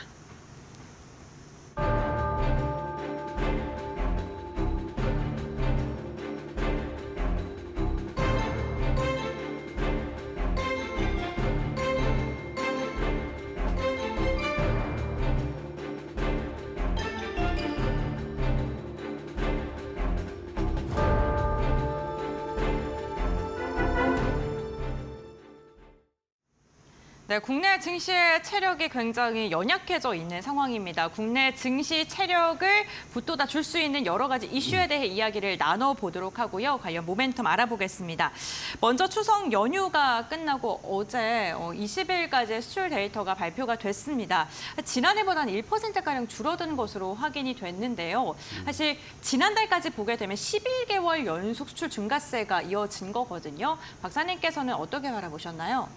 네, 일단 20일까지 수출은 좀 뭐 전년 동월 대비 마이너스 1.1% 감소했으니까 좀 부진한 것으로 보일 수는 있습니다. 그렇지만 수출의 어떤 우리 그 전체 9월달 수출의 증가율은 플러스로 돌아설 거로 보여요. 근데 20일까지는 지난해의 그 9월 20일까지와 지금 올해 20일까지를 보면 제일 큰 차이가 조업 일수, 통관 일수가 13일에 불과했고요. 작년 9월 달에는 그게 15.5일이었습니다. 그래서 약 2.5일 정도가 통관 일수가 적어서 전년 동기로 비하면 감소세를 보였는데요. 그래서 일평균 수출 증가율로 보면은 상당히 좋습니다. 한 28% 정도 되니까 네. 부진한 건 아니다 이렇게 볼 수 있습니다. 그렇지만 우리가 지금 뭐 여러 가지 이제 보도에도 나오고 한국의 수출에 대한 우려가 커지고 있는데 이것은 이번 20일까지 수출을 보면 반도체 수출이 상당히 두 자릿수의 증가세를 보이면서 호조를 보였습니다. 그래서 약 한 26% 증가했고 이것이 8월 달에는 42.5% 그래서 8월 20일까지의 수출 대비 증가율이 둔화되면서 반도체 전체적으로 수출이 좀 안 좋은 거 아니냐 이런 이제 우려가 있는데 네. 사실 이런 우려는 좀 맞는 것 같습니다. 반도체의 수출 증가율은 이제 피크아웃을 했다라는 것이 시장의 전반적인 컨센서스고요. 그 가장 큰 이유가 반도체 이제 가격이 떨어지면서 이제 발생하는 이슈입니다. 그래서 요번에 그 9월 20일까지의 수출의 어떤 뭐 관전 포인트다 그러면 전년 동월 대비로는 마이너스 1.1% 감소했지만은 전체 9월 달 전체를 보면 약 한 뭐 6에서 7% 정도 증가할 것으로 보이고요. 이 초반의 마이너스는 조업 일수의 문제다. 그리고 두 번째로는 반도체 증가율이 20% 이상을 보였지만은 앞으로는 그 증가세가 좀 둔화될 가능성이 있다. 이렇게 볼 수가 있을 것 같습니다. 네, 그렇군요. 그 수출입표를 보게 됐는데 그 중국은 좀 증가했고 대만이 한 79% 증가했는데 미국 같은 경우에는 오히려 5%가량 감소했거든요. 네. 중국의 의존도가 조금 더 커지고 다시 미국이 줄어들고 있는데 이에 대한 영향은 없을까요? 미국이 줄어든 게 역시나 반도체 때문이라 보면 될까요? 예, 근데 이제 뭐 20일까지의 수출은 상당히 변동성이 큽니다. 그리고 우리 수출을 이제 볼 때는 과거에 이제 수출 데이터를 보면 수출이 월 말로 갈수록 많이 늘어나요. 일평균 금액들이. 그래서 월 말에 밀어내는 숫자들을 보면 좀 더 구체적으로 알 수 있는데 사실 중국 경제가 굉장히 부진한 모습을 보이면서 중국이 한때는 우리의 제일 수출 시장이었잖아요. 네. 그랬다가 최근에는 미국이 다시 제일 수출 시장이 됐었는데 이게 또 최근 다시 돌아섰습니다. 그래서 중국 쪽으로의 수출이 좀 늘어나고 있는 추세를 이게 좀 반영한 거 아니냐 이렇게 볼 수가 있습니다. 지금 반도체 말씀해 주셨는데 증가폭이 점점 더 둔화하고 있고 피크아웃을 찍고 내려오고 있다라고 이야기를 하셨는데 그렇기 때문에 삼성전자의 주가가 힘을 못 쓰는 걸까요? 네, 최근에 이제 네. 뭐 여러 가지 이슈 때문에 반도체 경기 7월 달부터 사실 반도체랑 AI 관련된 주가들이 좀 굉장히 어려웠잖아요. 네. 그래서 지난 한 달 동안 삼성전자와 하이닉스의 그 시총이 약 한 100조 정도 줄었잖아요. 맞습니다. 주가가 내려오면서. 네. 그래서 이러한 것들은 사실은 두 가지 큰 이유가 있는 것 같습니다. 첫 번째로는 반도체 앞에서 말씀드렸던 반도체 사이클이 피크아웃 했다. 좀 고점을 지났다라는 이제 우려가 있고 여기에는 휴대폰이라든지 아니면 PC와 같은 반도체를 많이 쓰는 네. 소위 말해서 범용 반도체, 네. 레거시 반도체라고 하는데 이걸 많이 쓰는 쪽에서의 수요가 줄으니까 DDR 가격들, 반도체 DDR 메모리 가격이 떨어지면서 이제 나타나는 현상이고 두 번째로는 7월 이후에 있었던 그 미국 쪽에서 AI에 대한 투자 좀 위축, 네. 전망 또 나빠지는 거 이러한 것들도 반영된 부분이 있고요. 최근에는 그 뭐 외국계 증권사가 우리나라 하이닉스와 또 삼성전자 네. 목표 주가를 굉장히 낮췄잖아요. 맞습니다. 네. 뭐 앞에서 말씀드렸던 여러 가지 이유 때문에 그래서 이러한 것들이 좀 작용한 것 같은데요. 사실 우리가 그 반도체 경기를 볼 때는 이런 단계적인 요인도 있지만은 중장기적으로 봤을 때 과연 이 반도체 산업이 지금부터 이제 뭐 완전히 피크아웃 했다고 그래서 없어지거나 아니면 뭐 굉장히 위축되는 거 아니냐 이렇게까지 볼 수는 없을 것 같아요. 일단 예를 들면 지금 DDR 메모리 반도체의 가격이 떨어진다고 하지만은 DDR5, DDR4 가격이 내려지는 것이고 DDR5 가격 같은 경우에는 좀 아직도 유지가 되고 있는 상황에 있고요. 그리고 HBM 같은 경우에도 내년 정도가 되면은 차세대 그 HBM이 나오면서 가격 프리미엄이 약 한 30에서 40% 올라간다고 그래요. 그래서 이 반도체 가격 사이클은 지금은 좀 피크아웃을 하지만 2025년 하반기가 되면 다시 또 업사이클로 돌아갈 수 있기 때문에 우리가 시계를 지금부터 1년까지 놓고 본다고 하면 그렇게 지금 시장을 우리가 비관적으로 볼 필요는 없고요. 더 중요한 것은 이 모든 것의 그 수요처라고 얘기할 수 있는 AI 시장이, 인공지능 시장이 2024년 전체 글로벌하게 한 2천억 달러 정도 된다고 그래요. 근데 2030년이 되면 1조 3천억 달러로 커지면서 연평균 약 한 36%의 성장을 합니다.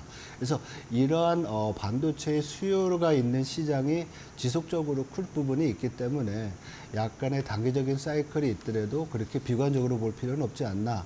그래서 뭐 하이닉스랑 삼성전자에 대해서는 아직도 저는 긍정적인 뷰를 가지고 있습니다. 네, 알겠습니다. 지금 저희가 반도체만큼이나 지금 오늘 좀 집중해서 보고 있는 게 밸류업 지수 발표돼서 관련되어서 엮여 있는 종목군들에 대해서 좀 투자자분들께서 관심도가 높아지신 상태인 것 같습니다. 특히나 금융주 같은 경우에는 금리 인하 사이클의 수혜주이기도 하고요. 밸류업 구성 종목에 들어갈 확률이 굉장히 크고 많은 종목들이 들어갈 것으로 기대되는데 그런데 오히려 신용등급 하향 우려가 좀 커지고 있는 상황입니다. 굉장히 의아한데요. 왜 그런 걸까요? 어제 무디스가 우리 한국 증권사 한 곳의 신용 전망을 네. 하향 조정했고요. 그리고 나이스 신용평가도 우리 금융 뭐 중소형 그 증권사라든지 아니면 캐피탈 그리고 뭐 큰 대형 대기업 같은 경우에도 시총이 약 한 자기 자본이 1조에서 4조 정도 되는 네. 대기업 같은 경우에도 좀 향후 전망이 좀 안 좋지 않겠냐 이렇게 보는데. 사실 금리 인하 사이클에 들어가면 기업들의 입장에서 보면 금융기관도 마찬가지고요. 네. 자금 조달 비용이 내려오니까 사실 이 신용 쪽에서는 개선이 있거든요. 근데 한국 같은 경우에 이렇게 좀 반대 현상이 나타나는 경우는 우리의 그 지금 뭐 우리 매크로 거시 경제를 좀 억압하고 아니면 좀 이렇게 짓누르고 있는 부동산 PF 부분의 그 문제가 제일 큰 게 아닌가 이렇게 봅니다. 그래서 이 부동산 PF 부분은 뭐 증권사, 캐피탈 또 저축은행까지 다 영향을 미치고 있고요. 그리고 앞으로 뭐 충당금이라든지 아니면 손실의 규모들이 계속적으로 우리가 지켜봐야 되는 부분이기 때문에 이런 어떤 신용에 대한 전망이 나빠질 수 있는 그런 상황이 아닌가 이렇게 보고요. 그리고 또 기업들의 수익에 대한 전망도 영향을 미치는 것 같습니다. 그래서 네. 수익이 좀 잘 나와야 되는데 경기 사이클상 수익이 좀 안 나오는 부분들 이런 부분에 대한 어떤 부정적인 전망이 현재와 같은 그 신용 리스크를 높여주는 그런 상황이 아닌가 보입니다. 네. 어쨌든 수출은 계속해서 좋게 나오고 있고 그렇지만 거시적인 환경 속에서 경기 위축, 수축 국면에 대한 그 전망이 조금 더 크게 좀 작용을 한 것으로 보입니다. 지금 밸류업 공시 발표 기업분들 그 가운데서 금융주들에 대한 이야기를 나눠봤는데 사실 금융주가 그 뽑히는 이유 중에 하나가 KB국민은행이 가장 먼저 그 밸류업과 관련된 이야기를 발표했기 때문입니다. 지금 한 밸류업 지수 프로그램 정부가 발표한 지 한 4개월 정도 지났거든요. 근데 국내 상장된 기업 가운데 한 0.5% 정도만 밸류업과 관련된 공시를 내놨고 나머지 기업들은 뭐 내놓겠다라는 기업도 있지만 사실 상당수가 그렇게 적극적으로 참여하지는 않고 있는 실정입니다. 저희가 이 밸류업 프로그램에 대해서 지금 가이드라인으로 삼은 나라가 일본인데 일본 같은 경우는 같은 기간 한 20%가량의 상장사들이 공시를 냈거나 예고를 했거든요. 그렇기 때문에 국내와 좀 일본이 다른 대조되는 모습이 나타나고 있는데요. 과연 지수가 발표된다고 해서 국내 증시를 들어 올릴 만한 그런 트리거로 작용할 수 있을까요?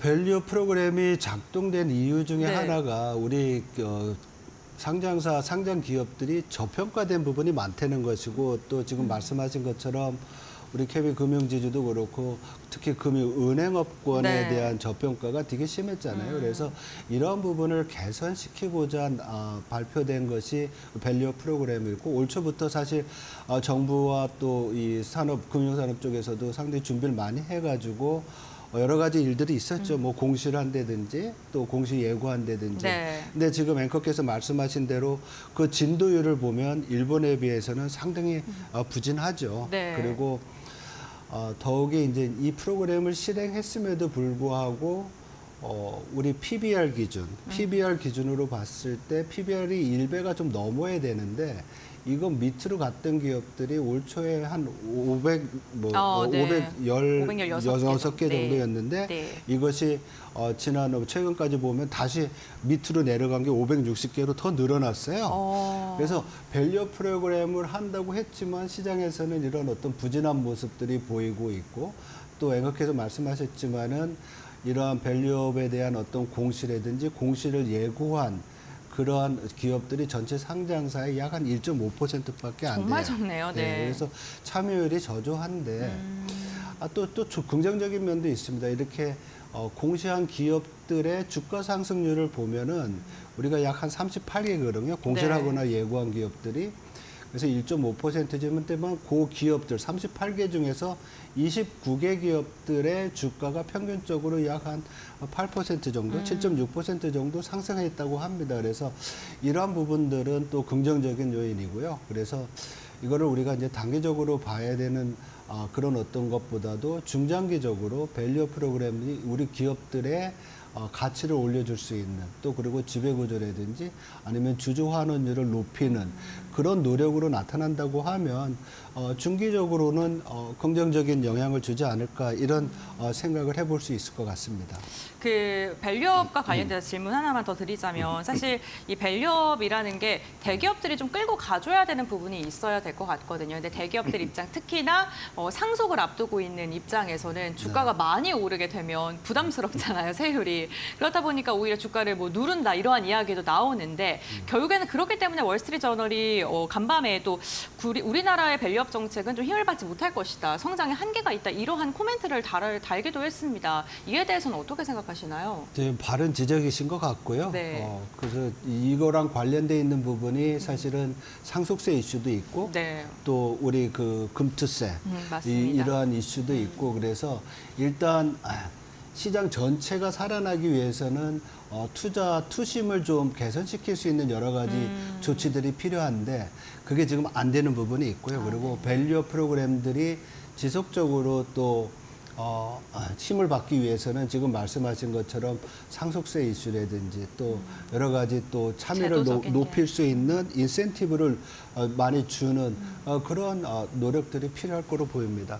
네, 그렇군요. 저희가 추석을 쇠고 이렇게 만나는 거이지 않습니까, 박사님? 추석 전에 이야기를 했을 때 연준이 0.5% 인하할 것이다라고 이야기를 하셨어요. 근데 그 전까지는 25bp가 더 컸거든요. 네, 그렇다면 앞으로 연준의 방향성을 어떻게 보시는지도 궁금합니다. 네, 여기 네. 이데일리 TV 나와가지고 네. 0.5bp 인하에 대한 얘기를 했고요. 네. 근데 그 다음에 미국 CPI가 네. 좀 많이 나왔어요. 그래서 네. 좀 2.5로 좀 0.25% 25bp로 바꿨었는데 네. 저는 앞으로도 연준은 50bp 인하가 가능하다고 봅니다. 왜냐하면 고용 시장에 대한 우려가 굉장히 컸다는 걸 이번에 네. 확인할 수 있었고요.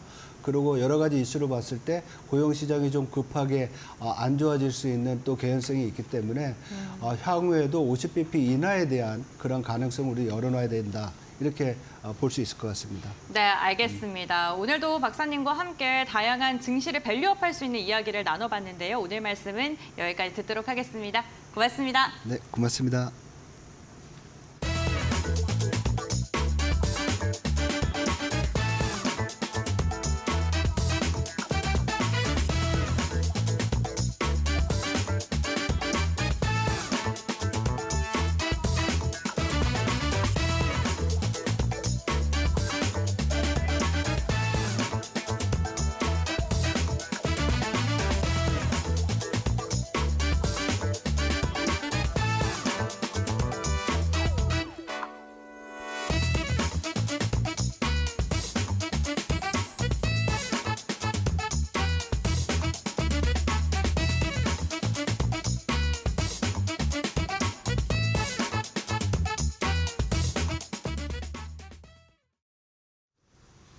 자, 오늘 시장에서 여러 가지 이벤트가 있는 날입니다. 조금 있으면 금투세 관련된 공개 토론이 시작이 되겠고요. 벨렵지수 발표 이야기도 나올 텐데 저희 이데일리 TV의 마켓나우 2부, 3부 계속 함께 하시면서 이런 뉴스들과 또 주가의 흐름 어떻게 이어질지 잘 확인해 보시기 바랍니다. 네, 저희가 준비한 소식은 여기까지고요. 저희는 내일도 보다 더 정확하고 발빠른 소식으로 여러분들과 함께하겠습니다. 내일 아침 8시에 다시 인사드리겠습니다. 시청해주신 여러분 고맙습니다.